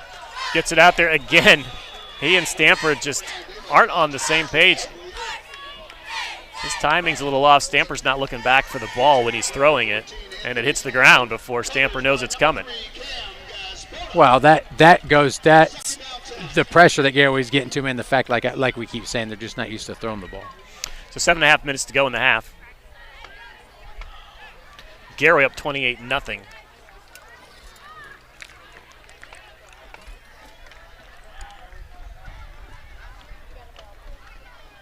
Rock Hill trying to cross midfield for the 2nd time today.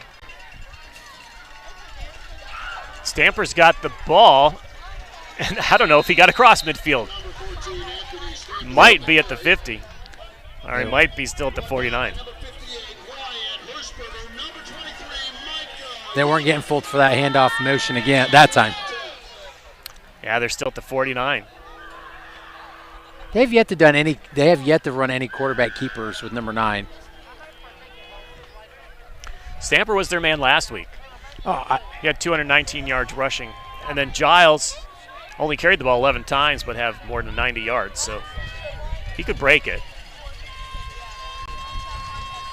This time it's a throw. Stamper handles this one. He's got it out close to a first down.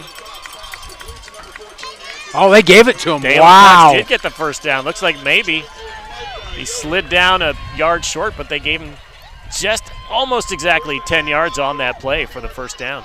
In fairness, that was great individual effort by him, though, for reach. I mean, he reached for it. Oh, sorry. No harm, no foul. 28-0. Garaway leading Rock Hill. 6.5 to go in the first half.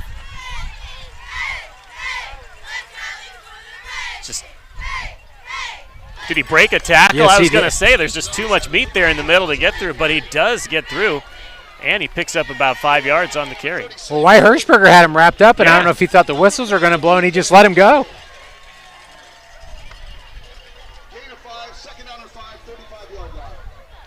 That's Sizemore. He's maybe a little bigger of a back out there. You know what, though? They're running hard. For these guys playing both ways, they're running hard and they're playing hard.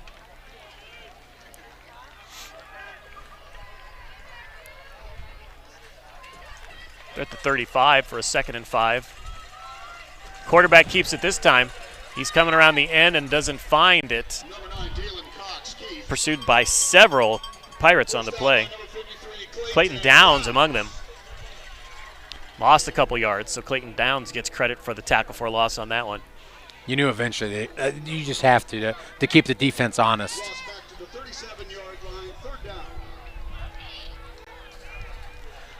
Clock is stopped at 5:35. 3rd and 7.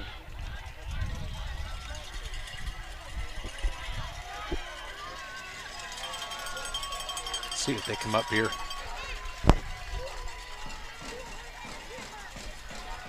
Dive play again. This time Stamper gets through the line.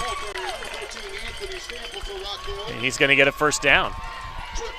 That's their bread and butter, is that would be odd. 23 dive is what it would be.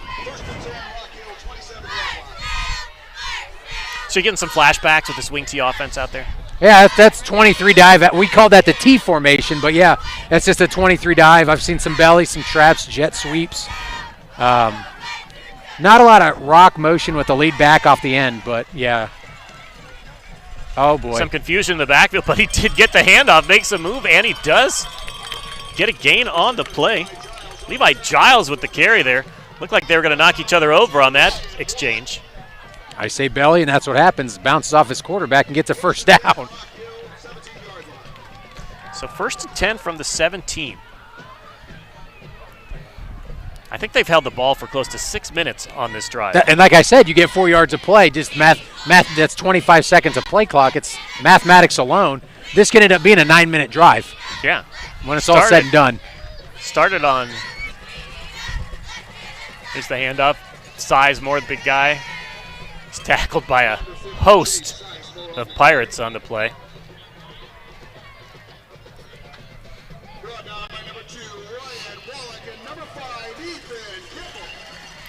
So we haven't said Ethan Kimball's name today, but he was in there on the tackle along with Wyatt Wallach. I tell you, this is it's the wing tees are all different. Like Chardon runs it different than this. This is a modified version, but it's all the same. They just run in this T formation with 3 backs, and that's what makes it difficult. So the quarterback has it. He is getting wrapped up, but there's going to be a face mask. That's too bad. Jackson Reifenschneider was there. That's clearly got to be a personal foul variety as well.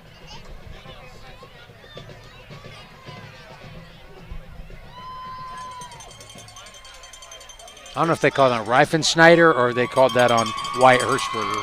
I don't know. They were both in the play. It's unfortunate. I mean, there was no intention there. He's just reaching out, trying to grab the quarterback. But as a coach, you can you live with that. Like, oh, you know what? All right, it happens. But second, oh man, they're in the red zone. They are. And like I said, if they can get one more 1st down, excuse me, it's going to be a 9-minute drive. So they're calling it 2nd down and 1. Must not have been a personal foul. Wouldn't that be an automatic 1st down? That's twice I've seen a personal foul, but they did not give the automatic. Unless the refs are going to discuss it right here. It should have been that should be automatic, right? No. I must have said incidental, but that would make more sense. So it's 2nd down and 1. Got that T formation you're talking about. And he's coming around the corner. Is he going to get into the end zone? They give it to him. It's a touchdown. Stamper with the touchdown. After a big game last week, he scores the 1st points for Rock Hill. What is that, 7.5-minute drive, though? I mean, it ate a lot of that 2nd quarter. Problem is, I don't know if there's a lot of 7.5-minute drives left in this game to overcome a 28-0 deficit. There's not, but that's a confidence. Hey, we can play with these guys. We can, you know what I mean? Mm-hmm. So.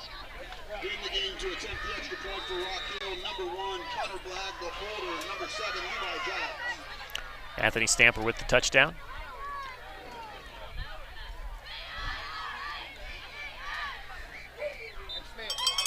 And the extra point is good. 3:35 to go, 28-7. Garaway over Rock Hill. Got any other scores, Tony? I do. Ridgewood Generals, Dylan Austin just punched it in for the Ridgewood Generals. They're up 7-0. And the Dover Tornadoes trail the Kinston Bombers 13-10. Two good games.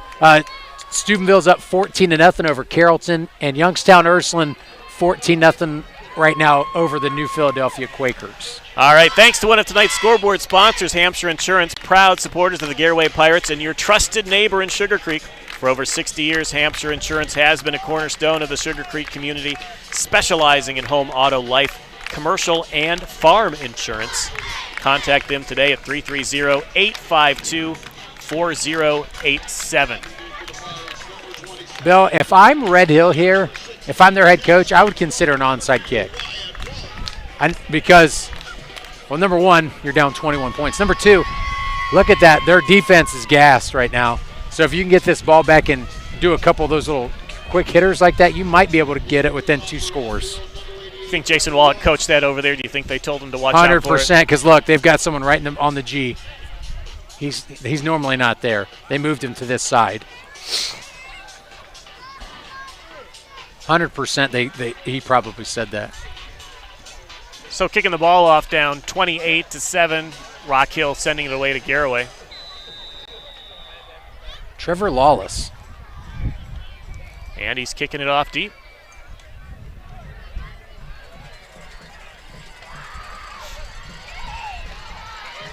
Gets it out to the 40s, out to the 50, to the 45, makes a cut. Oh, no. Trips over his own player. Oh, and he's down, and there's a penalty on the play as Wyatt Wallach brings it back about 50 yards on the return. But there's a penalty. He was tackled by his own teammate. He just had their feet got tangled up there.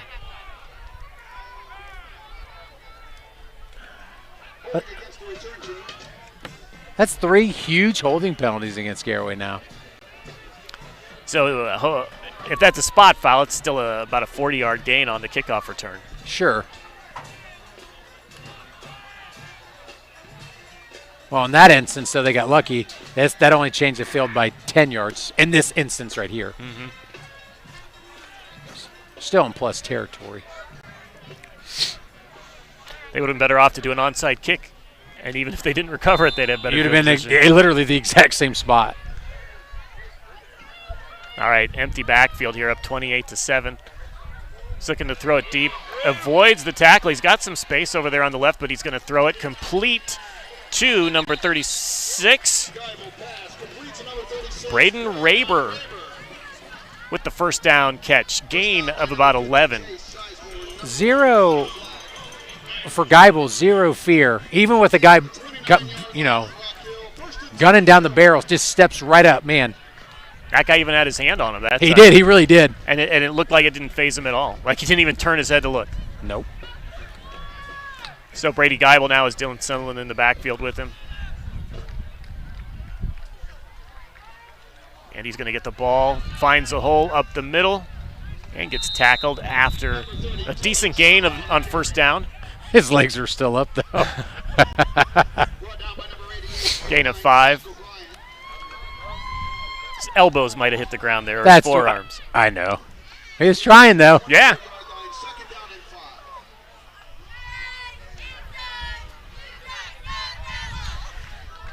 So we got Jensen Garber out here on the right side. Fakes to his receiver, fell down. This time he's got him. Sack on the play. Brady Geibel's receiver fell down.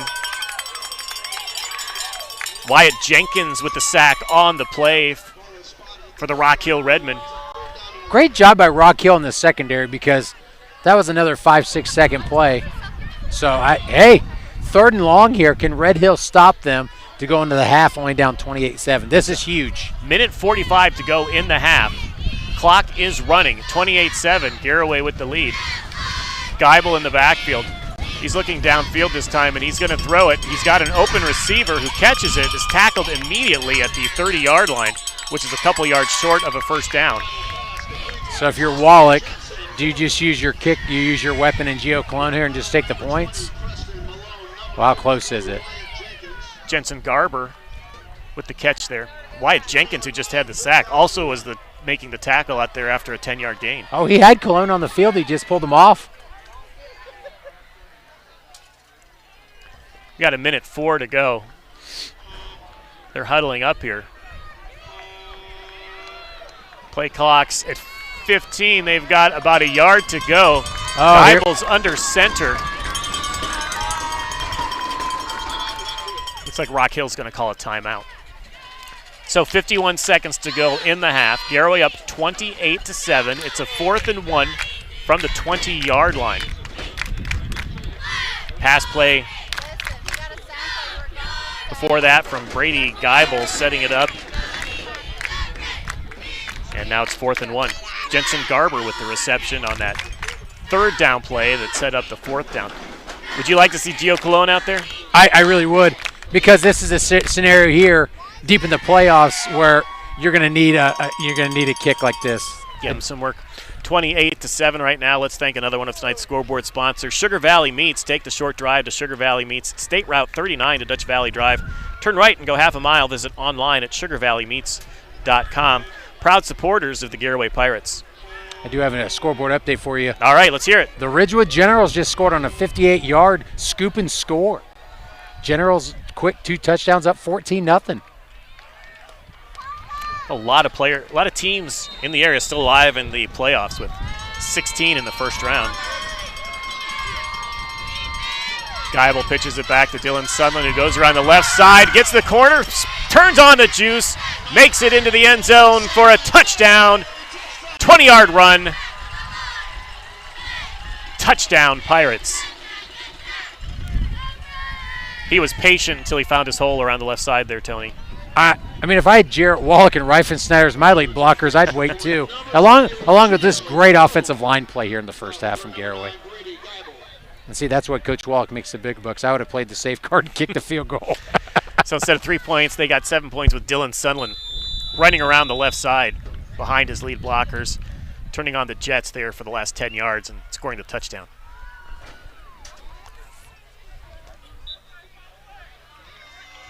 Gio Colon still perfect on extra points. 5 touchdowns so far for Garaway.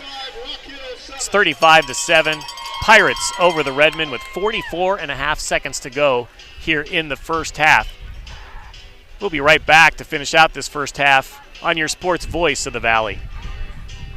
Let Sugar Valley Meats help you get ready for the game with all your tailgate favorites. Their retail store features the freshest, locally raised beef, pork, and chicken. Enjoy freshly cured and smoked meats from the Sugar Valley Smokehouse, along with bologna, hot dogs, jerkies, and more. They can custom cut your order, and all meats are dressed on site, all with everyday low prices. Sugar Valley Meats, State Route 39 to Dutch Valley Drive, turn right and go a quarter of a mile, celebrating over 30 years of fresh, farm-raised, local meats. Jace Wallach kicking off, Tony. We are back. It's 35-7. Garaway over Rock Hill with 44.5 seconds to play. Rock Hill gets the ball one more time. Don't know if their offense is built to score in 44.5 seconds after about a 7-minute drive where they scored their first touchdown of the game last time they had the ball. So the key here, can you muster up a scoring drive in 44 seconds? Get a good return here.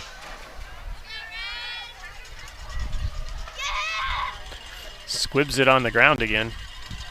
That's a live ball. That's a live ball. That's a live. Oh, wow. They are moving dangerously there. Good thing that didn't hit a blade of artificial turf and turn the other way on its way to the end zone. Showed some confidence in the physics lessons they've had in high school I guess. Yeah, but that takes one more churn our way. That's Garaway ball at the half-inch yard line. No time off the clock. 44.5 seconds to play. 35-7. Garaway in the lead.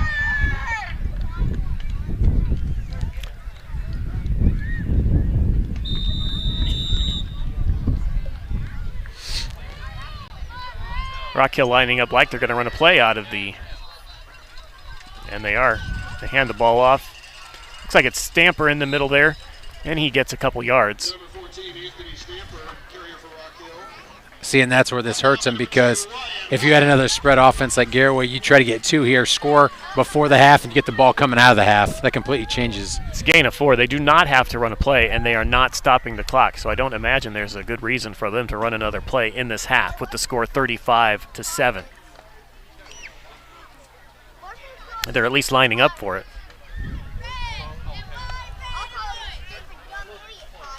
They do. They run a play, and they get a few yards, and that's going to be the end of the half. So Garaway up 35-7 here at the half. Let's take a moment to thank one of our scoreboard sponsors. It's going to be T-County Boxing Academy. They're the area's #1 training center for those who are serious about boxing. They offer a variety of classes for youth and adults, along with supplements for the best workouts possible. The T-County Boxing Academy is located on East High Avenue in New Philadelphia. Follow them on Facebook. 35-7. We are at the half here as Garaway, the #1 seed, 10-0, is hosting the 16 seed Rock Hill. The Pirates and the Redmen. We'll be back with your halftime report here on your sports voice of the Valley. Hey there, Garaway Pirate fans. For over 60 years, Hampshire Insurance has been a cornerstone of the Sugar Creek community, specializing in home, auto, life, commercial, and farm insurance. With their friendly and efficient service, you can rest easy knowing Hampshire Insurance is providing a path forward when the unthinkable happens. Give them a call at 330-852-4087. Hampshire Insurance, proud supporters of the Garaway Pirates and your trusted neighbors in Sugar Creek. There are a lot of steps between conceiving, carrying, and cradling your baby. No matter what stage of motherhood you're in, our team at Cleveland Clinic Union Hospital will be there every step of the way. From your first visit to your first baby, we provide expert care right in the Tuscarawas Valley. Our team partners with each patient to create a custom birthing plan, ensuring the comfort and health of you and your baby, for every care in the world. To learn more or schedule an appointment, visit unionhospital.org/motherhood. In the rolling hills of Holmes County, we tend to do things a bit differently. At Kime, we're in the business of uncommon experiences, and we're here to care for your project like we care for our own. We believe that quality matters and want to help you get it right the first time, because your project deserves it. So visit Kime Home Center, your source and destination for all things home, building, and woodworking. Kime, built on trust since 1911.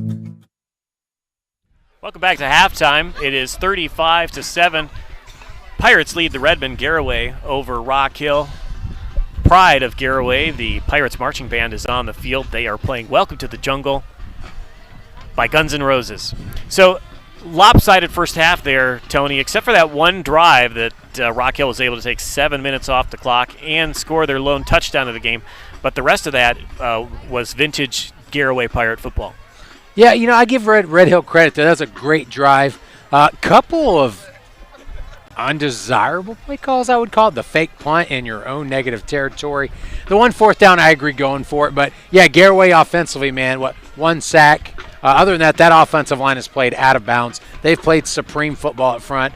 Other than that, Brady Geibel's been able to throw whoever he wants to. And, man, Shunlin's really, really fast. Yeah, He's really fast. Dylan Sunland with a couple touchdowns on the day. We'll have your stats coming up, but we've watched Brady Geibel a few times now, and we've seen him just able to make great decisions and sidestep defenders when he's in the backfield, feeling no pressure, and part of that's his offensive line.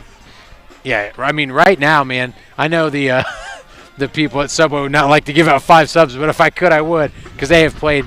I mean, Geibel's had upwards of 9 seconds. That's unheard of, and to go through the progressions sometimes twice. But how about defensively, though? I think Garaway minus the 1 drive. Reifenschneider's played really, really well. Jarrett Wallach in that linebacking core coming downhill and making plays.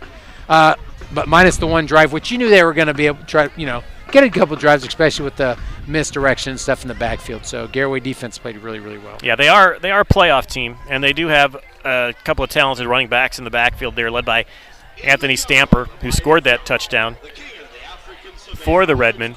But the score is 35-7, and not sure if 7-minute drives. There's not that much time left in the game to go on 7-minute drives and overcome a 35-7 lead. No, and like I said that pregame, and that's the downfall. It's really, really good when you're up 21-0. It's really, really hard to come back from. But when you're down 21-0, I can remember being in those holes when we ran it, and what do? You hope for a score, you get a turnover. You hope for, the unthinkable as far as scenarios go. So let's talk about some of the Pirate players who reached some milestones today. Geibel is now thrown for over 2,000 yards on the season, and I believe he's up to 25 touchdowns of the season, so that's pretty good. And going over 1,000 yards rushing on the season, it's Dylan Sunland. And then we have a 1,000-yard receiver for the Pirates in Jensen Garber. So those three players, they got that battery, the receiver, the running back, and the quarterback. I'm sure you hear that, you think of some other great NFL teams that had that combination. I always kind of think of Cowboys in the 90s with Troy Aikman and Emmitt Smith and Michael Irving. How about Roger Craig and Jerry Rice? Absolutely, Joe Montana or Steve Young in the middle there. And we haven't really, they haven't even got the ball to Bronson Speedy. No. And he literally can take the top off any defense. But that goes to show you the balance of this offense. That they get throwing the ball, they're very unselfish, all blocking for each other. So, yeah, great, really fun to watch the Garaway Pirates offensively. Some other players I think have had a great game. We heard Wyatt Wallach's name a lot. Of course, Jackson Riefenschneider, we talked about him in the pregame. But just a balanced effort from the Garaway Pirates so far. So we've been keeping track of some other scores. If you go to WJER.com, which you might already be at because you're watching this game there, Dover's trailing 21-7. New Philadelphia's at the half. They're down 35-0 to Youngstown Ursuline. That's another 16-1 seed. Of course, here it's 35-7 in this 16 versus 1 matchup. Newcomerstown is in the playoffs. They're playing Grandview Heights, and Newcomerstown is up 7-0 at the half over Grandview Heights. So if they can win, and if Tusky Valley can win, they'll play each other in the next round. Sandy Valley's up 28-21 over Lakeview. Fort Fry 21, Tusky Valley 7, so the Trojans have to make a comeback if they want to find Newcomerstown in the next round. Indian Valley's up 28-7 over Logan Elm.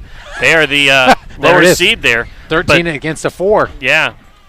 And West Holmes up 28-14 in the second quarter over Bryan. South Range 14, Fairless 6 in the second quarter. And there's your Ridgewood score, Tony. John Slessor and the Generals up 14-0 over Edison in the second quarter. Malvern 14-7 over Southern at halftime. Dalton 34, Conotton Valley 6 at the half. And Steubenville has a big lead right now over Carrollton, 28-0. So any IVC surprises? I mean, we know Indian Valley's good, and Elm is figuring that out too. Honestly, how about Tusky Valley within a fighter's strike? I mean, if they get the ball back and you score, right? So you're within a fighter's chance there. To me, right now, it's got to be. I know I'm glad I'm not on that side because they would not want to hear this as Garrett. How about 14-0 Ridgewood, who offensively has struggled all year long putting up points on the board. So for them to be on the road, no, they're at home. Excuse me. But for them to put up 14 points and be pitching a shutout, that does impress me. So I have all of the games being played today, man. There's like 4 pages of games. It's every division, that's why. Yeah. So every team out there. So if we're looking at some of the divisions, like New Philadelphia and Dover are both in the same Region 9, Division 3. West Holmes is in Division 4, but they are not in the same region as Indian Valley. Indian Valley is Region 15. West Holmes is 14. But in Division 5, you have Ridgewood and Sandy Valley. And Fairless, they're all in the same region in Division 5. Last year, Ridgewood and Garaway hooked up in the playoffs. That's not going to happen this year because they are in different divisions. Ridgewood's Division 5, Garaway's Division 6. Yeah, so Ridgewood stayed behind, who they probably will eventually run into Ironton if they go deep enough. And for Garaway, like I said, I know I'm thinking Wayne Advance and Coach Wallach wouldn't want to hear this, but right now they should be on a collision course with the West Jefferson Rough Riders.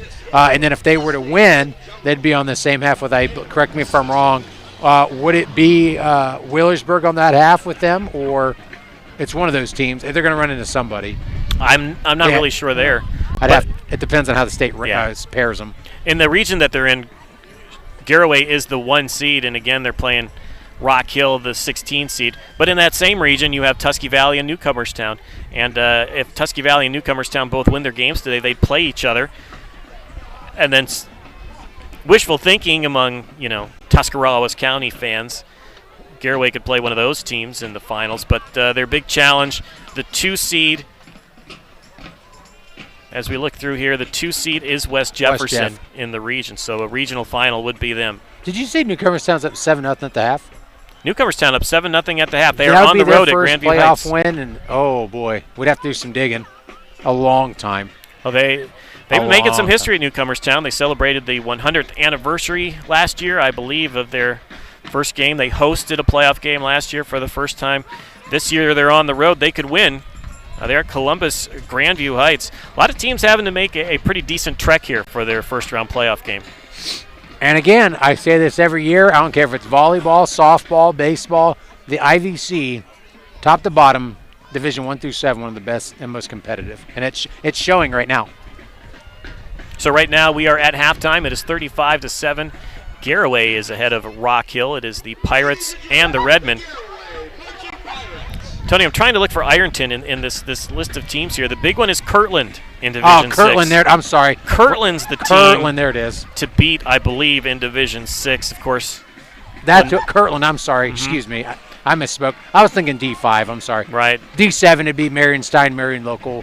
D6 Kirtland. D5 it's Ironton. D4 who knows? D3 it's going to be one of the Catholic schools. Division 2 it's Hoban. D1 it's Eds. Now I've lost track of Kirtland, but they had won some incredible amount of games in a row.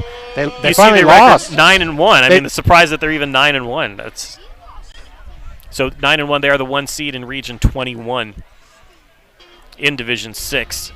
So it'd be a while before Garaway had to worry about them. Sure. Yeah, that'd be their in a perfect scenario, that'd be your Final Four matchup. All right, well, let's look at the teams that Garaway might play next if they hold on to this 35-7 seed over Rock Hill. We're looking at the games that would be the 4 and the 5 seed. So, right? So no, they take on the winner of Howland East Knox at 6-4. I was thinking and of Martins March Madness. Ferry, the 8th seed at 5-5. Martins Ferry has some good wins this year, and I believe they've had some tough losses to some Tuscarawas County schools that Garaway has beaten. So next round would be East Knox or Martins Ferry. See if we can find an update on that score. 35-7 right now. We are at halftime. Rock Hill did not bring a band on their 4-hour trek, so we have an empty field to look at here as the Garaway Pirates wrapped up their halftime show.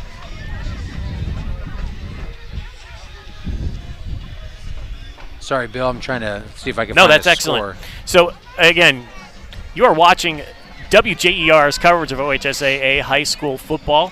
We are the sports voice of the Valley. And if you want to listen to a game while you watch this one, turn on your radio, go to 100.9 FM or 1450 AM, and you can hear the New Philadelphia game, although they are trailing at the halftime, 35-0 to Youngstown Ursuline. WJER.com has another audio game that you can listen to. It is Dover. Dover is playing against Kenston in Chagrin Falls tonight. You can listen at WJER.com. And while you're there, look at the scroll on the top of the screen. You can see all the scores from tonight's games in our area. Score right here, 35-7. We are compiling your statistics, and we'll get you your halftime update. I got a halftime score for you, Bill. All right, halftime score. East Knox 14-10 right now over Martins Ferry. So it's anybody's game there, East Knox or Martin Ferry, to take on the winner of this game next. Against Sugar Creek right now up 35-7. Giving you your scoreboard. Let's give a shout out to another one of our scoreboard sponsors here. Commercial and Savings Bank. With CSB, you gain more than convenient access to products and services. You're invited to a network of relationships that contribute to the well-being of our community. Learn more at csb1.com and visit locations in New Philadelphia, Sugar Creek, Bolivar, and Janaden Hutton. Well, we're in Garaway. The Pirates are looking to advance as far as they can in the playoffs. Something that the Garaway Pirates golf team for the girls advanced all the way to the state tournament, regional champs, and runner-up for the second straight year in Division II. And they were 4 strokes back going into day 2, so they were in striking distance. So that Gilmore Academy, I think, is who they lost to. Correct me if I'm wrong. But that team, they were back-to-back state champs. And there was nobody else at 40 the state strokes, tournament. Right? Yeah, nobody else close to those two teams. Garaway and the school from Columbus are just in a class of their own as far as girls golf is concerned. And the Garaway boys also sent.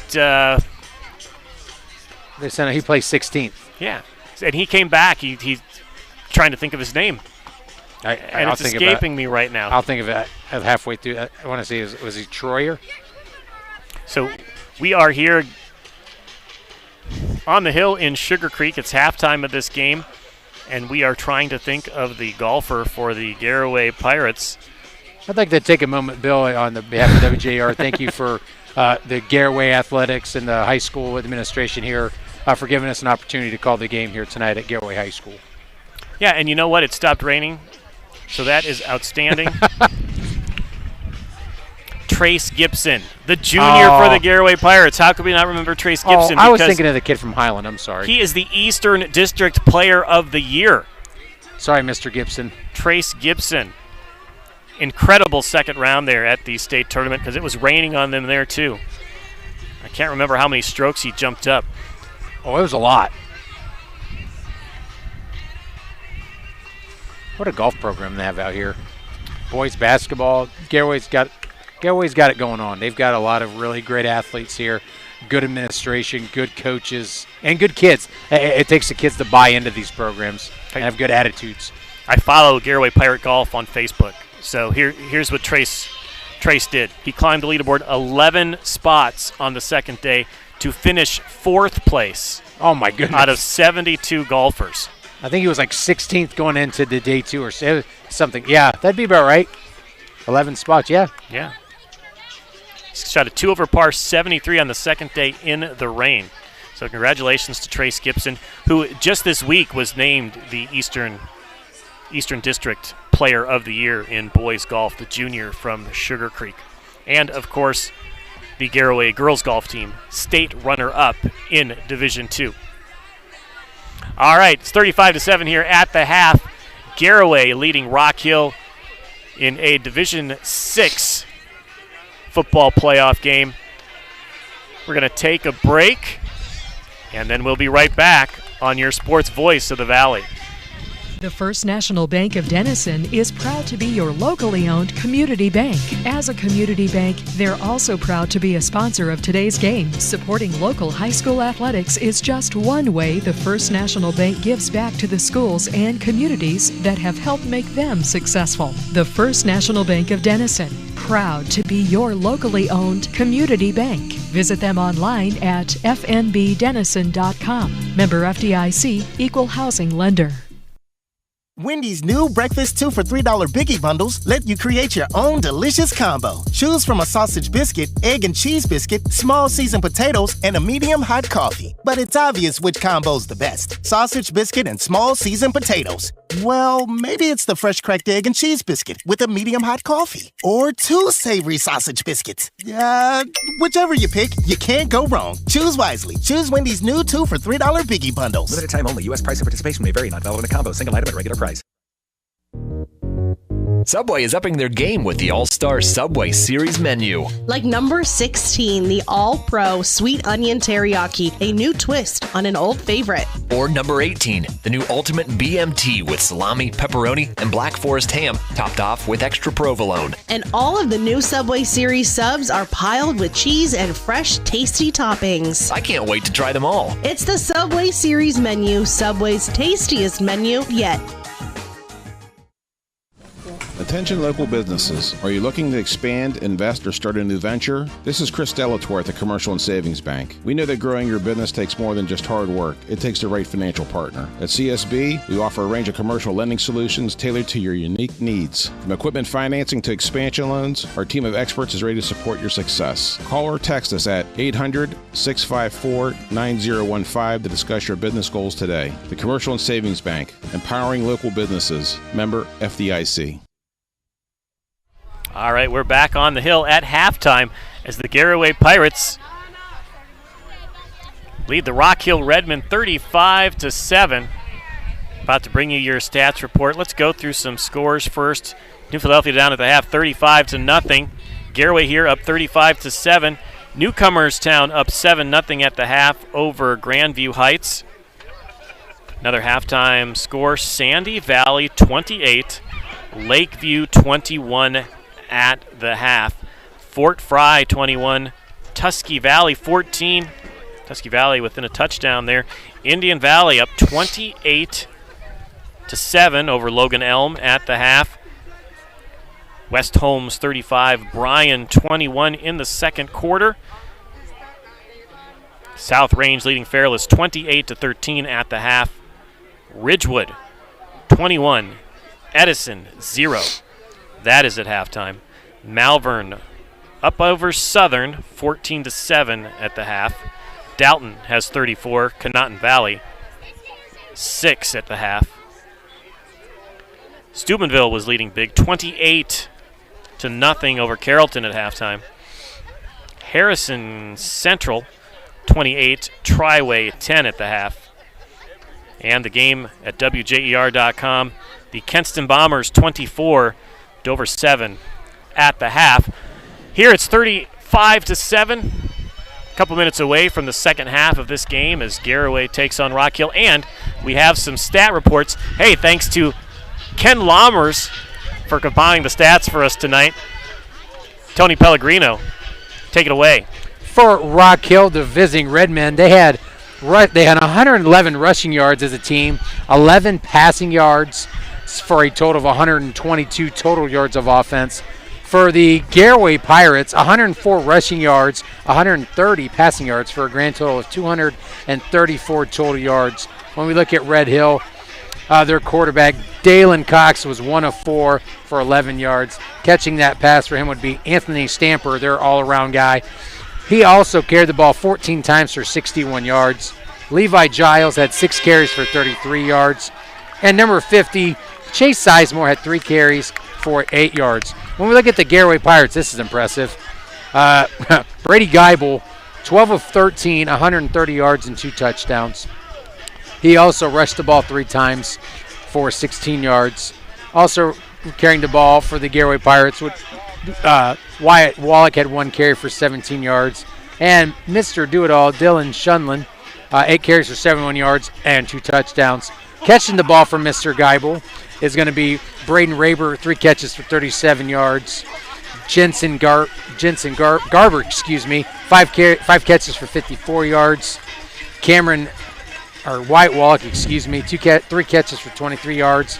And rounding out the Garaway Pirates, Jace Wallach, 1 catch for 16 yards, and that is your first half stats.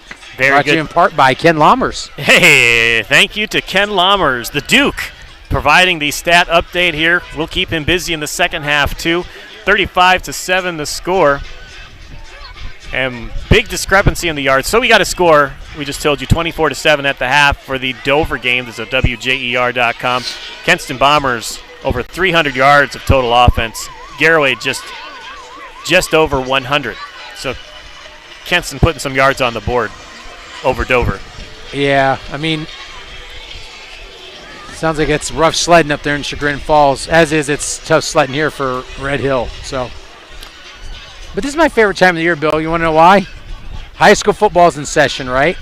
My favorite sports getting ready to kick off. I know it's going to be hard to believe, but I love March Madness, and I love college basketball.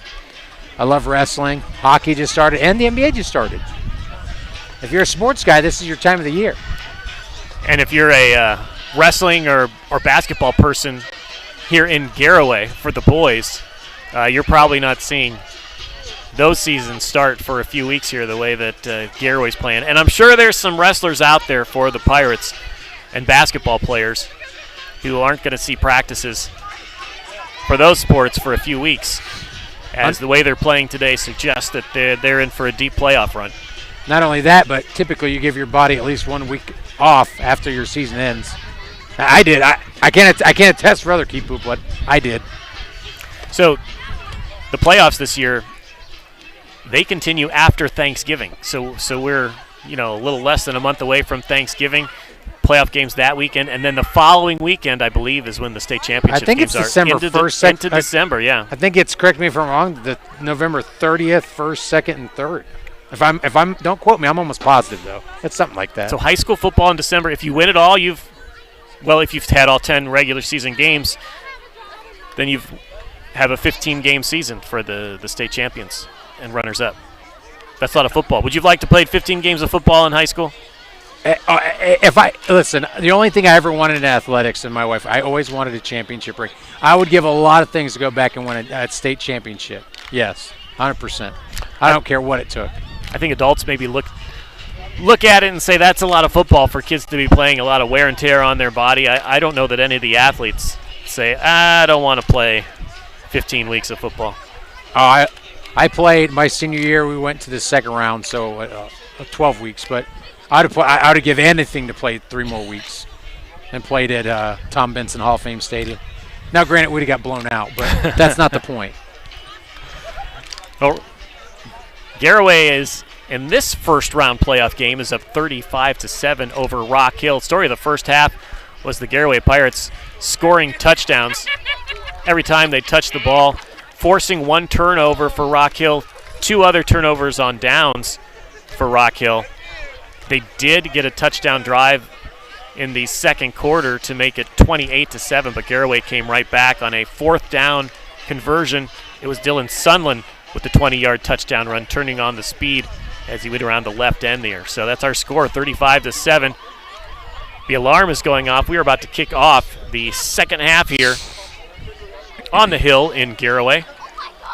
Pretty clean first half, though. I mean, a 1 face mask, but no chippy plays, nothing like that. Holding calls, a typical football game, but very clean for the most part.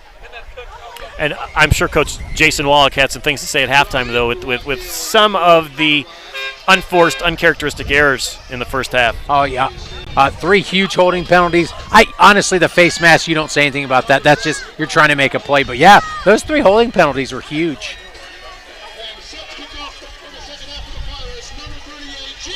Oh, they're putting Gio back out there for the start the second half to kick.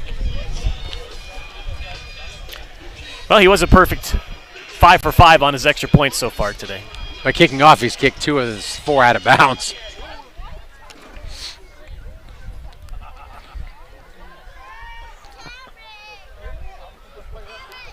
All right, 35-7. You're wondering about the running clock, Tony. That's what I literally was getting ready to go to. So when does that kick in?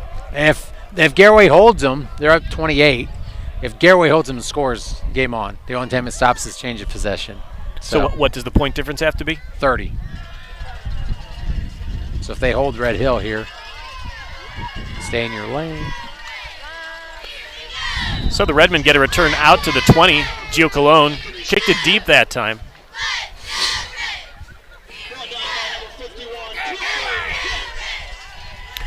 Do you think Rock Hill does anything different, or do they just run their offense like they did on that 7-minute drive in the second quarter? I'm a firm believer in you don't change who you are. Run your wing tee, run your dives, bellies, traps, because you're not going to line up 5 wide and try to change who you are week 11. That's just not going to happen. Quarterback number 9, Dalen Cox, did throw some passes. He completed 1 of 4, but that's 3 more passes than they tried last year and 4 more than he threw last week. Number 7, Levi Giles, the ball carrier. Levi Giles carries the ball for a short gain. It's the middle of that. Led by Jace Wallach, brought him down. They gave him just past the line of scrimmage. Oh, no gain, I guess. No I thought he got a yard. I mean, if you look at the placement of the ball, maybe you got like 3 inches. Fair enough. Right, Dalen Cox under center again. A lot of movement. Oh, slips down there. So they're trying some new ball carriers out there. Mason Hanners with the carry. He got 3 yards on the play. 2 plays, 2 tackles by White Walk.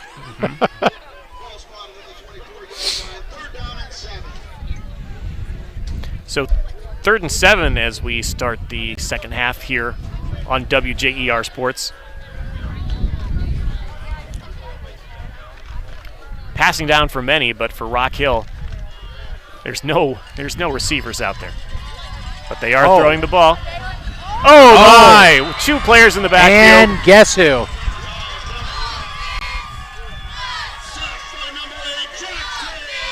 Jackson Reifenschneider. Peyton Keller was there first. But Jackson Reifenschneider finished it off. That's half a sack, though. I don't know. If we're going by the NFL rules. You think so? Oh, you said he was. Keller was there first, but he didn't make the tackle, and then Jackson Reifenschneider finished him off and got the sack. I guess it just depends on. Rock Hill's going to punt it. Perhaps. They're not expecting anything deep, though. And it is a low kick. That was, wow. White Walk picks it up.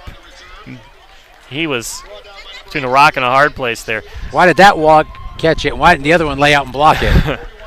35-7 is the score. 9:42 to play in the 3rd quarter. We'll be right back on your sports voice of the Valley.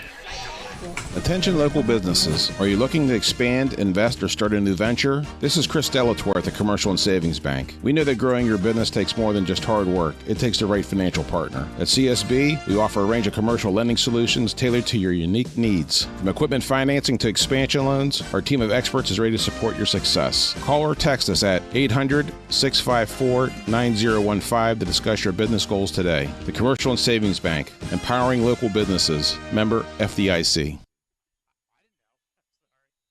No, I really had no clue. Whistle blew before the play, and Garaway called a timeout. So we come back to a timeout. 9:41 to play in the 3rd quarter. 35-7, Garaway over Rock Hill. Let's take another break. Let's take one. We'll be right back here on your sports voice of the Valley. Let Sugar Valley Meats help you get ready for the game with all your tailgate favorites. Their retail store features the freshest, locally raised beef, pork, and chicken. Enjoy freshly cured and smoked meats from the Sugar Valley Smokehouse, along with bologna, hot dogs, jerkies, and more. They can custom cut your order, and all meats are dressed on site, all with everyday low prices. Sugar Valley Meats, State Route 39 to Dutch Valley Drive, turn right and go a 1/4 mile, celebrating over 30 years of fresh, farm-raised local meats. All right, we're back. Dylan Sunland gets the fake handoff. Geibel is going to get sacked on the play. Number 53, Wyatt Jenkins. Nowhere to go. Good play. Maybe an adjustment there by Rock Hill. He didn't get that kind of pressure in the first half. Brady Geibel had all kinds of time in the first half. No time there. Kind of a slow fake handoff. Geibel alone in the backfield this time.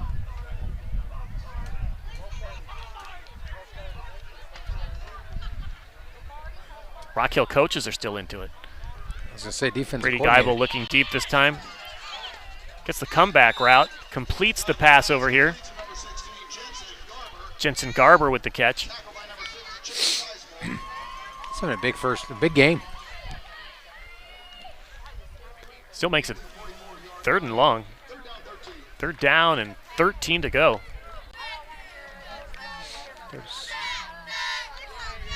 Have you seen Speedy in the game at all today?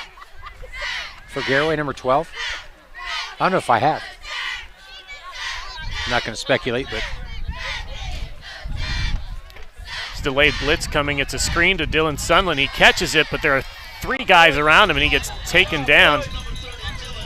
He didn't think he was down. but he's tackled at about the 40-yard line. Just a gain of about 4 on the play. Good athleticism, though, because that ball was really high. They're going for it on 4th and 10. Pooch punt. Guy will first try to draw him off sides, make it a little shorter there.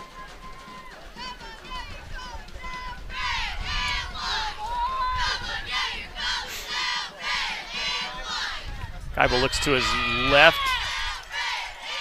He rolls to his left. He's got some space in front of him. He's past the line of scrimmage, but he's not near a first down. Gain of maybe 5 yards. So turnover on downs for the Garaway Pirates. So we're at 7:38 here. Again, we are sitting on the visitor sideline here, bringing you your coverage from WJER Sports. Bill Hammerstrom here with Tony Pellegrino. 35-7 right now. Garaway leading Rock Hill. 7:38 to go in the third quarter. Hey, again, I give credit to the Redmen. They're playing hard. I mean, great stop there.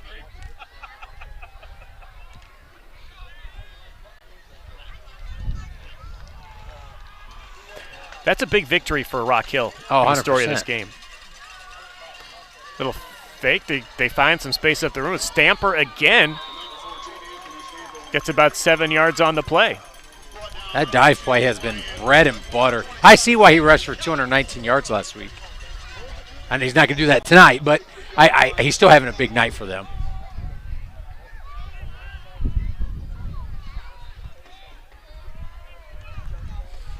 So completely different start to the second half than the first half. Rock Hill has had 2 possessions, and Garaway turned it over on downs. Correct.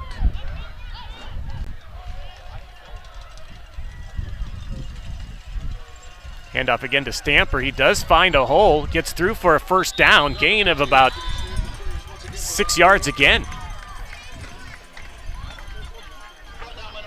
Tell you what, the Philadelphia Eagles have made the tush-push legal in high school, because that's exactly what you remember that was illegal? And then Matt Leinart and Reggie Bush kind of made it a thing. So here on the Rock Hill sideline, they're getting into it with the tomahawk chop as they cheer on their Redmen. They're getting into it for sure.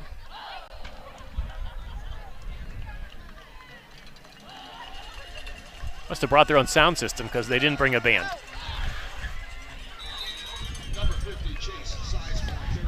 Sizemore with the carry there. Gets a couple.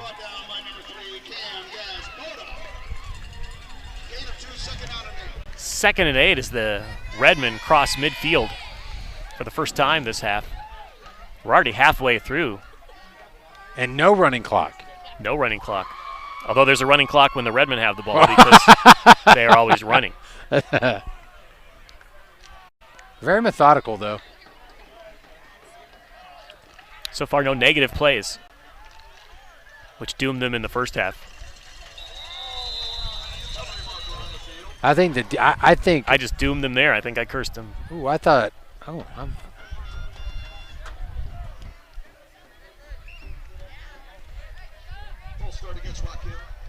I thought he was lured off sides by the defensive lineman. I thought that's why he jumped up, honestly.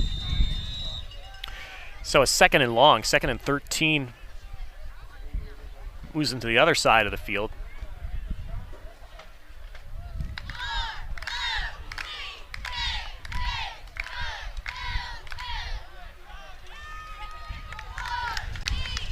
Dalen Cox hands it off. No room up the middle that time. Levi Giles with the carry. And that's what you can't do. You can't get off script in an offense like this. Wyatt Hirschberger in there with the tackle.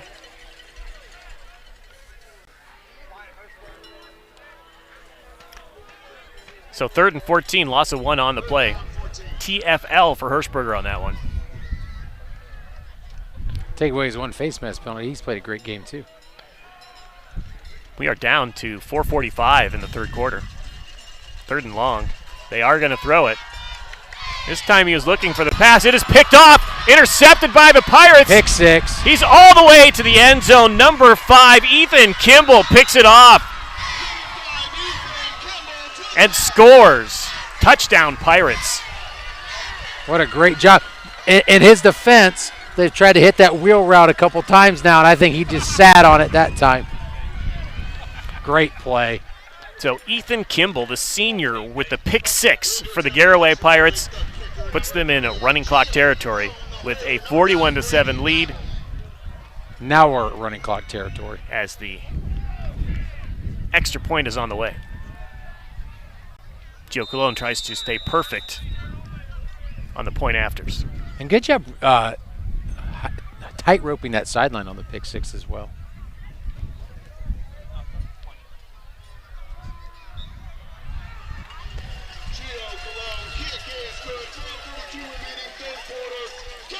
(42-7) now. Garaway over Rock Hill. 4:32 to play. Let's give a shout out to one of tonight's scoreboard sponsors, Kime in Charm, Ohio. Kime is the destination and trusted source for your home building and woodworking needs. Visit in Charm today or online at kimelumber.com. Again, 42-7 your score, 4:32 running clock right now in the second half of this game. We will be right back here on your Sports Voice of the Valley. In the rolling hills of Holmes County, we tend to do things a bit differently. At Kime, we're in the business of uncommon experiences, and we're here to care for your project like we care for our own. We believe that quality matters and want to help you get it right the first time, because your project deserves it. So visit Kime Home Center, your source and destination for all things home, building, and woodworking. Kime, built on trust since 1911. All right, we're about to kick off. Gio Colon is out there kicking it off. 42-7, 4:32 to play here in the third quarter. Rock Hill looked like they had something going, but a penalty set them back into 3rd and long, forced them into a throwing situation. And for the Pirates, Ethan Kimball sniffed it out. Pick 6 for the touchdown return of, about 50 yards on that for the score, maybe 45. But that's been the story of the game for the Redmen. Wow, look at that kick. And he's in the end zone, so it is a touchback. Gio Colon ate his Wheaties at halftime, kicking the ball into the end zone now on the kickoff. That's impressive. He's also a perfect 6 for 6 now on his extra points. I'm not going to lie, I personally want to see them get held offensively. I want to see him kick a field goal. I really do. So 42-7. Change of possession, but the clock is running. 4 minutes to play in the third quarter. And now the clock doesn't stop. Ball at the 20 for the Redmen. Jet sweep. Great play call, Coach. Stamper finds the corner and puts his head down. Runs over a defender and gets a first down. Anthony Stamper playing hard still with his team trailing. Wow. He's an impressive football player. First down, Redmen! Wow. And PlayStation, we call that the R2 button because, wow.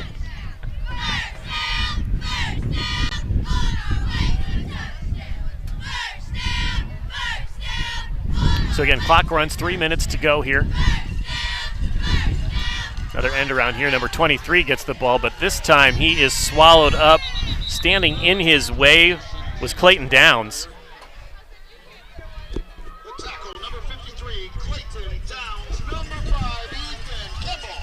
And the thing is, they only play with 3 down linemen on the defensive front. And they're playing in the Redmen backfield every play.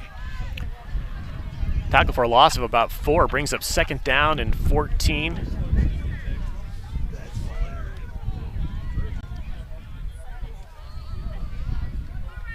You really think they want to get the ball to Anthony Stamper as much as they can in this game? Oh, I would. He is actually lined up. There he goes, switching into the backfield. It was an odd play that didn't quite get going the way they wanted it to. Too many men in motion, perhaps.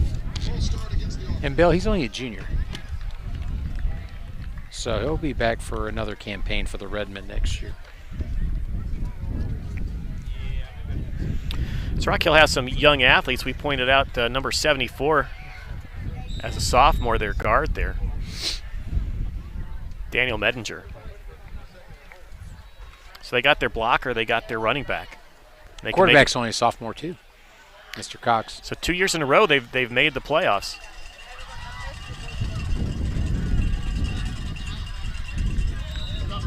Looks like Stamper again in there, but he stopped immediately on the play. At the bottom of the pile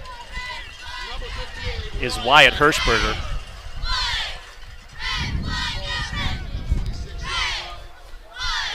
So here's that 3rd and long situation that bit them last time, as Ethan Kimball had to pick 6. 3rd and 19 right now is 2 tackles for a loss back-to-back. Well, actually a tackle for a loss and a penalty that set them back. Anthony Stamper gets the ball. He can't find any room along the right side. Clayton Downs recording a lot of tackles today in this game. I was going to say, we've called his name quite a few times. You know, Bill, we're 29 seconds. That we're almost that time to start thinking of our player of the game here soon. And there's a lot of good applicants. Yeah, this 3rd quarter is going to end without another play. They're just going to let it run out with that running clock. It's 42-7. Switching sides of the field. So 42-7 as we start the 4th quarter here on the hill in Sugar Creek. Garaway leading Rock Hill 42-7. We'll be right back on your sports voice of the Valley. There are a lot of steps between conceiving, carrying, and cradling your baby. No matter what stage of motherhood you're in, our team at Cleveland Clinic Union Hospital will be there every step of the way. From your first visit to your first baby, we provide expert care right in the Tuscarawas Valley. Our team partners with each patient to create a custom birthing plan, ensuring the comfort and health of you and your baby for every care in the world. To learn more or schedule an appointment, visit unionhospital.org/motherhood. Attention local businesses. Are you looking to expand, invest, or start a new venture? This is Chris Delatorre at the Commercial and Savings Bank. We know that growing your business takes more than just hard work. It takes the right financial partner. At CSB, we offer a range of commercial lending solutions tailored to your unique needs. From equipment financing to expansion loans, our team of experts is ready to support your success. Call or text us at 800-654-9015 to discuss your business goals today. The Commercial and Savings Bank, empowering local businesses. Member FDIC. All right, it's 42-7 right now. We are just starting the 4th quarter. The clock is already running as there's a punt coming from Rock Hill. That's a good punt. It's a good kick. Recovered. Jensen Garber fields it. He's coming down the right side of the field. Jumps over a defender and he gets taken down. He wanted that one bad. He is a big play guy, whether he's catching the ball or returning kicks. But that's about a 45-yard return there. But that's one of the things we talked about. Jackson Speedy, him, there's too many weapons, just too many. And with as good as this offensive line plays, as long as they stay healthy and intact, that's why I think they're prone for a deep playoff run. So they're in the red zone there. It's 42-7. Let's see if they keep Brady Geibel in there. It looks like they're going with number 11 in the backfield. Jace Wallach playing quarterback now. And they got a new running back, 42, or 40. Luis Wall, I remember him from before. Mm-hmm. He had a good game when we watched. He carries the ball. Not much of a gain. It's 42-7. Let's thank one of our scoreboard sponsors, Cleveland Clinic Union Hospital, quality care close to home. Visit clevelandclinic.org and click on locations to learn more about Cleveland Clinic Union Hospital. Again, the clock is running. 10:45 in the 4th quarter, and it's not going to stop. Garaway Pirates have their backups in as they lead 42-7. They're letting the play clock run inside 10 seconds right now. So I think some of the linemen are starters. Miller's still in at left tackle.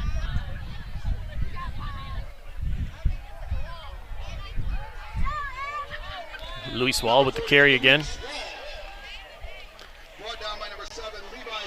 He sets up a 3rd down and 3.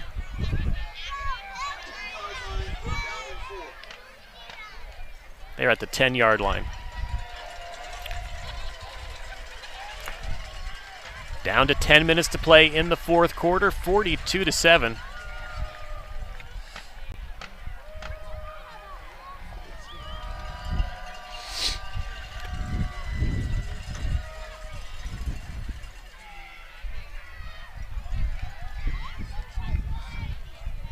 Wyatt Wallach keeps it himself. Dances around and gets the 1st down. Sorry, Jace Wallach. A lot of Wallachs out there to keep track of.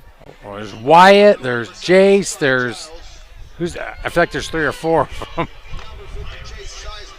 And you know what the good thing for the Pirates is? They get to play at the lovely confines here again next week. That's right. Round 2 will also be here on the hill at Sugar Creek. We'll look up the scores, tell you who it's possible that they might play. Again, we're inside of 9 minutes and 15 seconds here as the play clock winds down to around 10 seconds.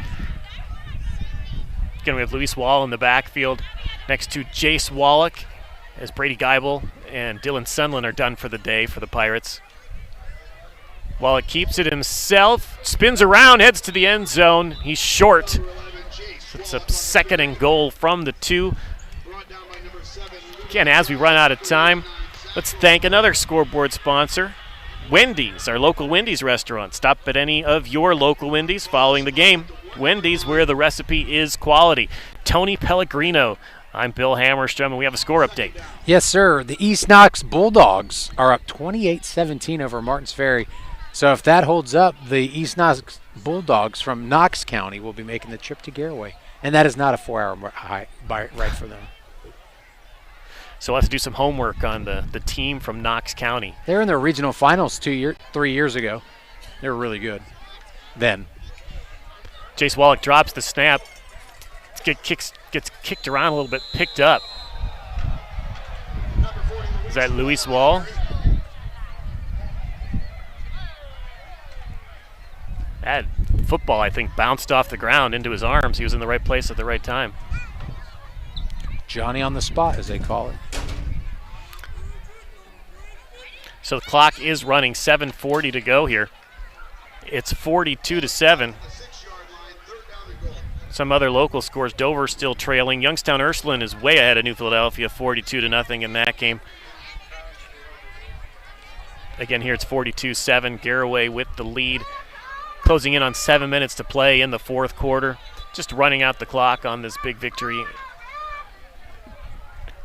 Leading in the game the way a number 1 seed should be leading a number 16 seed. Although Rock Hill started the second half with some fire.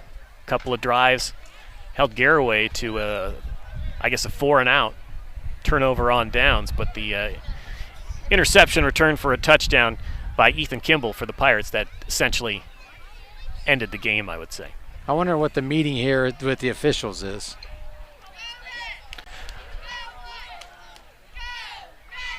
I don't know, but they figured out a way to stop the clock. 7:15.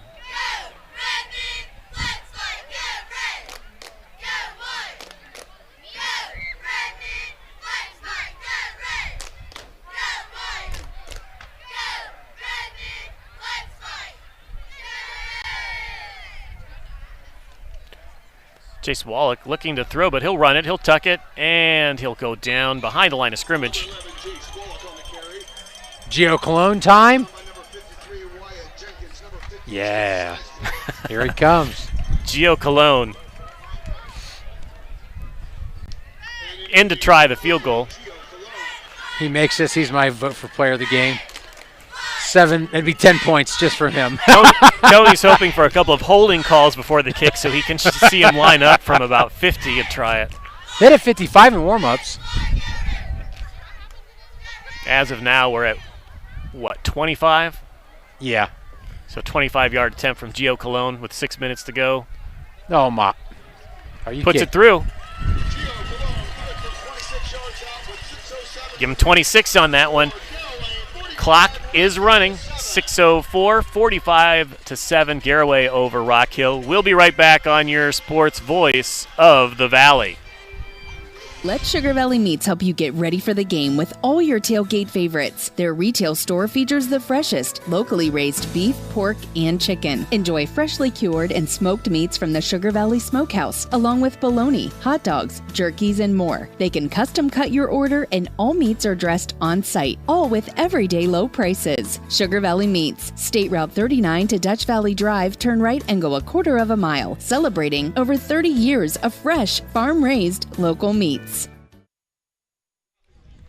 All right, 45-7 here. Gio Colon kicks a field goal. He's been a perfect 6 for 6 on his extra points as we try to think of our player of the game. We've had some great efforts from Brady Geibel at quarterback. We had a return for a touchdown on a pick 6 from Ethan Kimball. Jensen Garber, always good for the Pirates. Lots of players who are up. Dylan Sunland, the running back, scored a couple of touchdowns. So a lot of people that we're thinking of for the Subway player of the game, as it is a well-rounded team effort with a lot of guys getting highlights today, Tony. I agree. What is going on?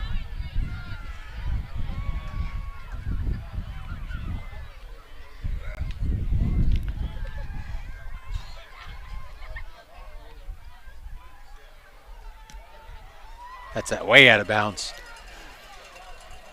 Well, that's Jace Wallach with the kick there. Look at the ball on the 35-yard line, trailing 45-7. 5:39 to play in the final period. Let's thank another scoreboard sponsor, the First National Bank of Denison. Say hello to your dream home. With a mortgage loan from the First National Bank of Denison, you can start the process online at fnbdenison.com. Member FDIC Equal Housing Lender. Again, we are on the hill in Sugar Creek. We are seated on the visitor sideline as the rain has stopped. Still a little breezy here. We are among the Rock Hill fans, and we have to give them credit for taking the 3.5 to 4 hour drive here to watch their Redmen in action, trailing 45-7 in this game. Nice run. So Anthony Stamper gets the carry, gains about 6 yards on the play. Looks like we got a cramp out there. So Anthony Stamper, I imagine, is getting close to 100 yards on the day. 5:11 to go here. 45-7 is the score. So I don't know, trailing 35-7 at half, if we thought Rock Hill could make a comeback in this game, but they did start off strong with that opening couple of drives until the interception. So they showed some heart. I will say they've been able to drive the ball. It's just timely penalties, a turnover, a sack, little miscues that come back in a game like this that you can't have. But they've played with great heart, great desire today, and I tell you what, they have nothing to hang their hats on. Nothing. They have been hurt by some penalties that set them in 3rd and long, but what's also set them in 3rd and long is the play of defensive players like Jackson Reifenschneider and Clayton Downs, tackles for losses. Peyton Keller catching him in the backfield. We got second string defense in. So Anthony Stamper gets stopped there.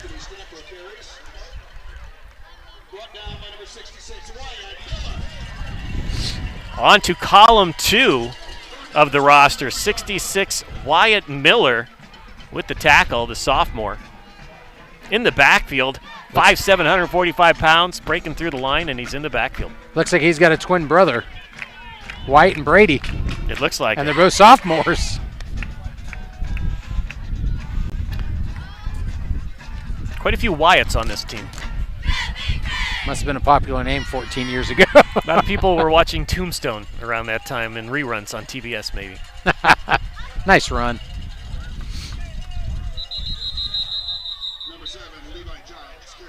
Wyatt Earp, right? That's Tombstone. Mm-hmm. Not many Doc Hollidays out there.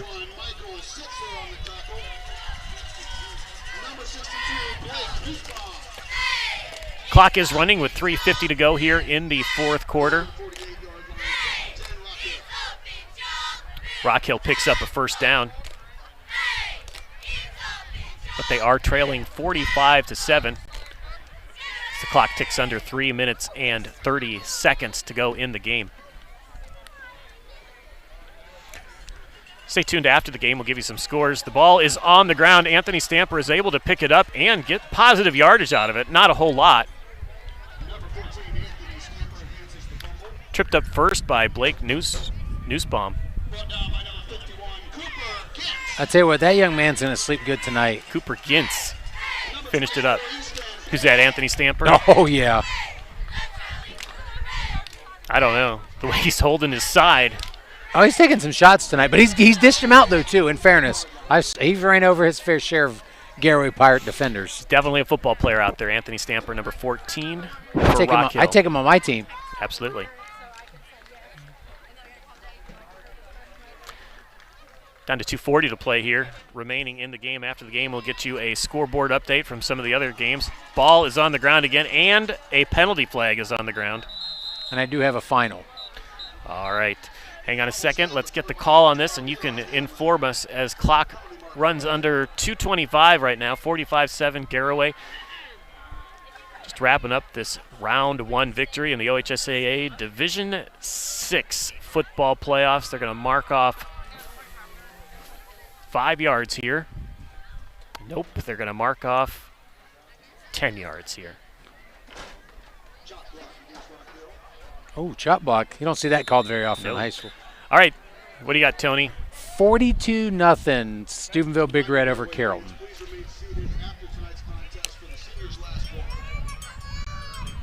They are planning a seniors last walk here on the hill at Garaway, so we'll have the cameras on the field for that as we do our post-game show if you want to. That'd be the second time in 2 weeks I've got to see it.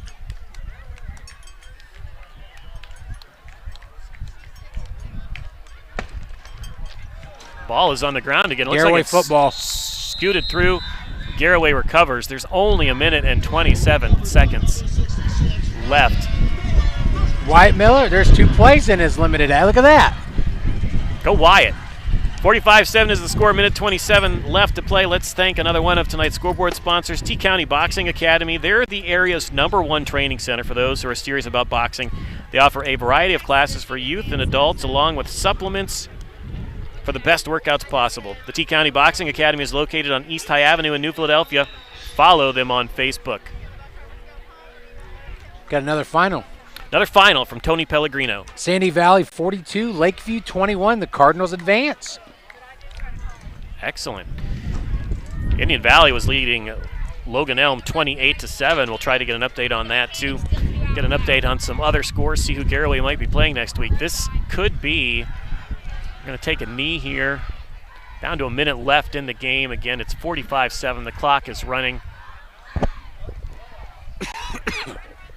Excuse me, Bill. Garaway is going to advance into round 2, but they'll get to stay at home. Round 2 game will be here on the hill in Sugar Creek. 45-7. Looks like that's going to be your final score, and they're going to have to run one more play, one more kneel down. Brady Geibel, nice enough to go in there and take the knee so nobody else gets a carry for a 1-yard loss. Just one more knee, and that'll wrap it up here. You know, looking at this roster here, minus Levi Giles, this team returns everybody else. So a team that's been in the playoffs 2 years in a row should make it 3. So last knee of the game, that's going to wrap it up. So Garaway with a 45-7 win over the Rock Hill Redmen. Garaway advances into the second round of the Division 6 OHSAA football playoffs. We'll be right back with your statistics and an area scoreboard update right here on your Sports Voice of the Valley. The First National Bank of Denison is proud to be your locally owned community bank. As a community bank, they're also proud to be a sponsor of today's game. Supporting local high school athletics is just one way the First National Bank gives back to the schools and communities that have helped make them successful. The First National Bank of Denison, proud to be your locally owned community bank. Visit them online at fnbdenison.com. Member FDIC, Equal Housing Lender. Wendy's new breakfast 2 for $3 Biggie Bundles let you create your own delicious combo. Choose from a sausage biscuit, egg and cheese biscuit, small seasoned potatoes, and a medium hot coffee. But it's obvious which combo's the best. Sausage biscuit and small seasoned potatoes. Well, maybe it's the fresh cracked egg and cheese biscuit with a medium hot coffee. Or 2 savory sausage biscuits. Whichever you pick, you can't go wrong. Choose wisely. Choose Wendy's new 2 for $3 Biggie Bundles. Limited time only. U.S. price and participation may vary. Not valid in a combo. Single item at regular price. Hey there, Garaway Pirate fans. For over 60 years, Hampshire Insurance has been a cornerstone of the Sugar Creek community, specializing in home, auto, life, commercial, and farm insurance. With their friendly and efficient service, you can rest easy knowing Hampshire Insurance is providing a path forward when the unthinkable happens. Give them a call at 330-852-4087. Hampshire Insurance, proud supporters of the Garaway Pirates and your trusted neighbors in Sugar Creek.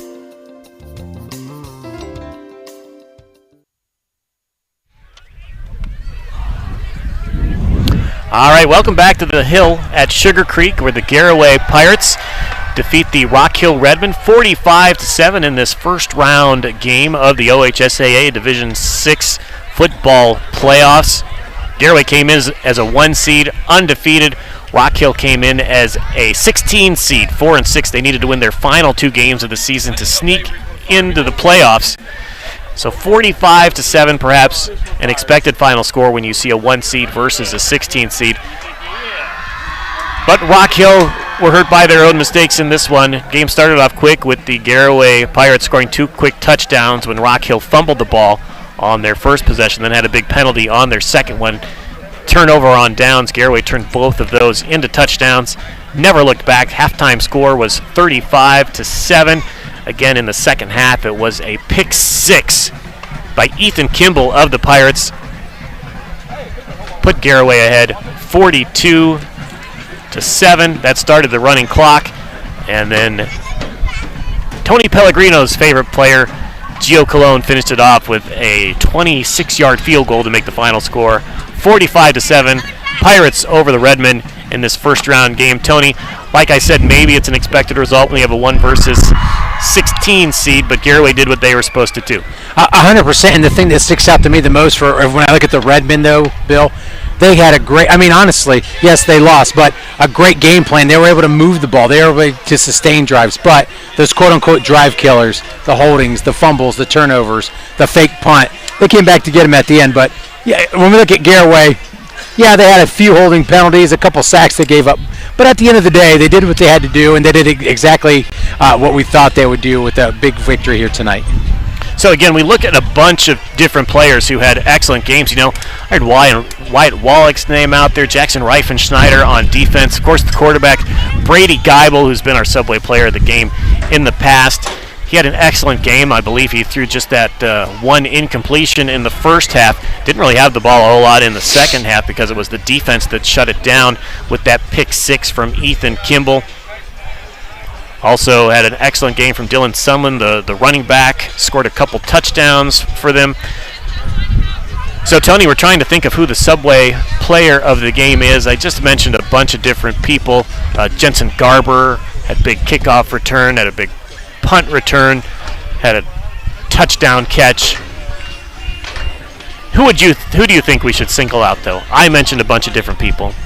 I think we might have agreed on one, but if I had to vote, a guy's name we called a lot late in the first half and early second, Clayton Downs, defensive lineman. I think he had close to 10, 11 tackles, a lot of tackles for losses. So if it was up to me to get a free sub from the Fitzgerald family, I would pick Clayton Downs. Let's do that then. Clayton Downs, when you hold a playoff team to 7 points, defense needs some credit too, especially when there's a defensive touchdown in there. So Clayton Downs called his name a lot of tackles in the game for the Garaway senior. So in this first round game. Your Subway player of the game for the Garaway Pirates is Clayton Downs.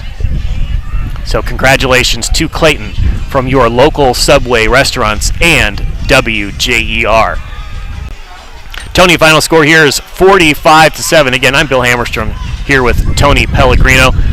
And we've been looking at some scores from around the area. We know Garaway advances to the next round. Who else in our area might be advancing to the next round? Well, for sure, the Sandy Valley Cardinals with a 42-21 win over Lakeview. Last I saw was 27-0 Ridgewood.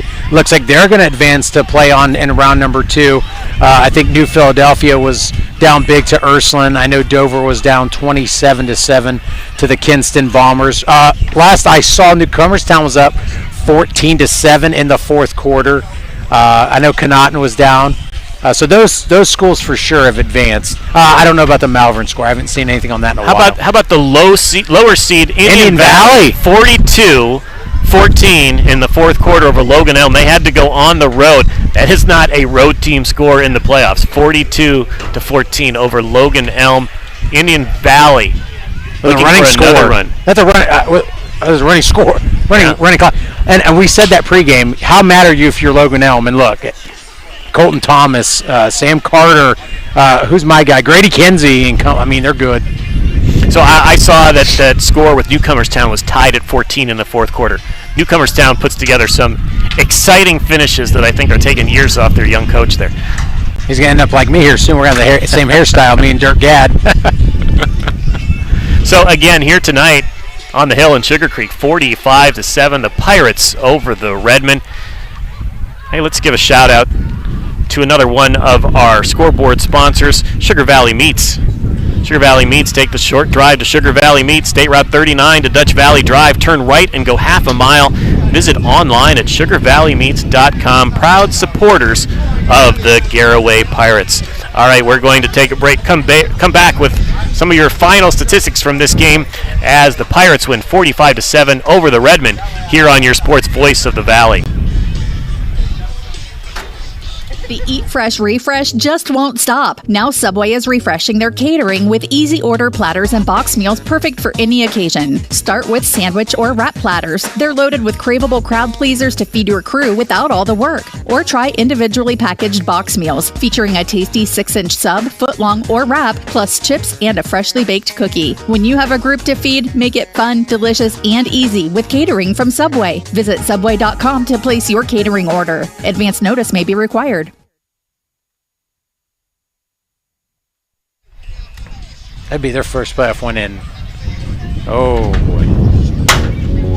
The T-County Boxing Academy is the area's #1 training center for those who are serious about boxing. Serious athletes know that everything they put into their bodies affects their workouts, which is why the T-County Boxing Academy offers the industry's best supplements at the best prices for the best workouts possible, including brands like 5% Nutrition. Try their real food protein with low glycemic carbs. If you want to train like the pros, use the supplements pro boxer Sugar Dre Donovan of Uricksville uses. Available at the T-County Boxing Academy, located on East High Avenue in New Philadelphia.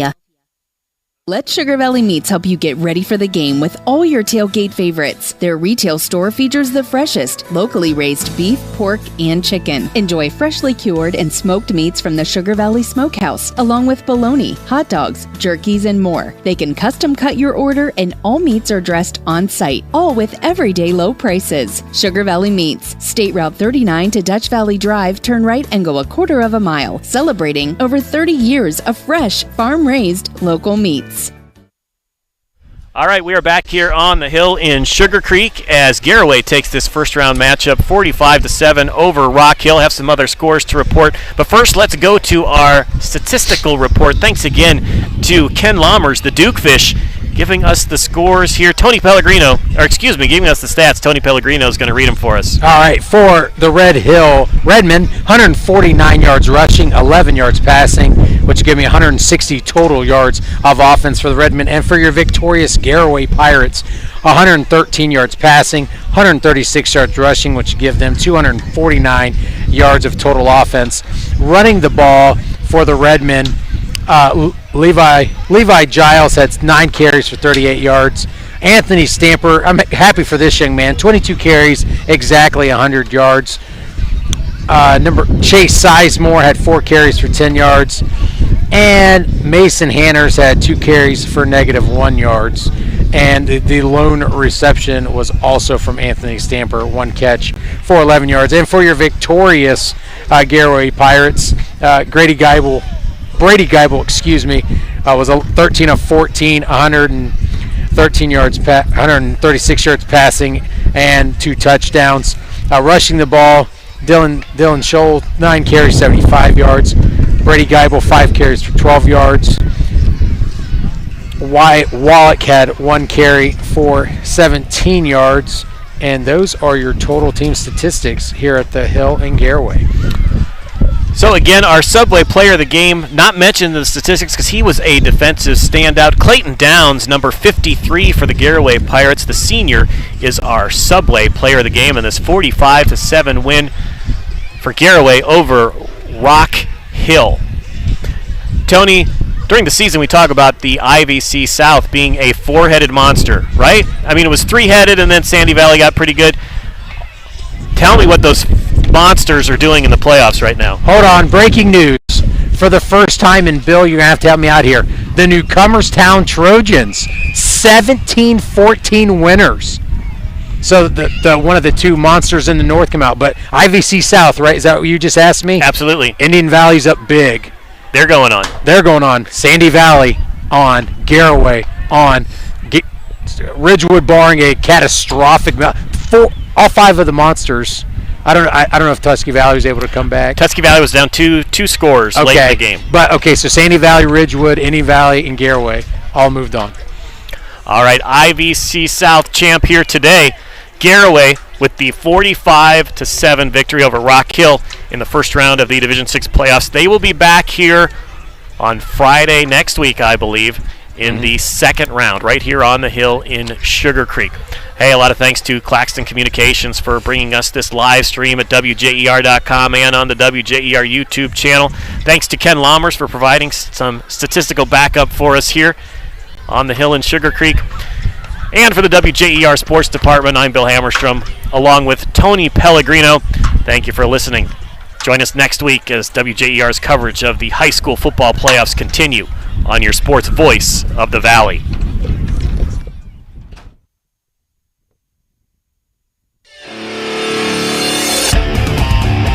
You've been watching high school football playoff action with your Garaway Pirates. WJER Sports and Claxon Communications presented this live video stream on the WJER Radio YouTube channel, and replays can be found on demand at WJER.com/videos. Thanks to our scoreboard sponsors, Kime and Charm, Cleveland Clinic Union Hospital, First National Bank of Denison, Hampshire Insurance, Wendy's, T-County Boxing Academy, Commercial and Savings Bank, and Sugar Valley Meats. At the conclusion of the game, we selected the player of the game, courtesy of your local Subway restaurants. For the best in high school sports, stay tuned to WJER through all of the seasons. WJER is your sports voice of the Valley.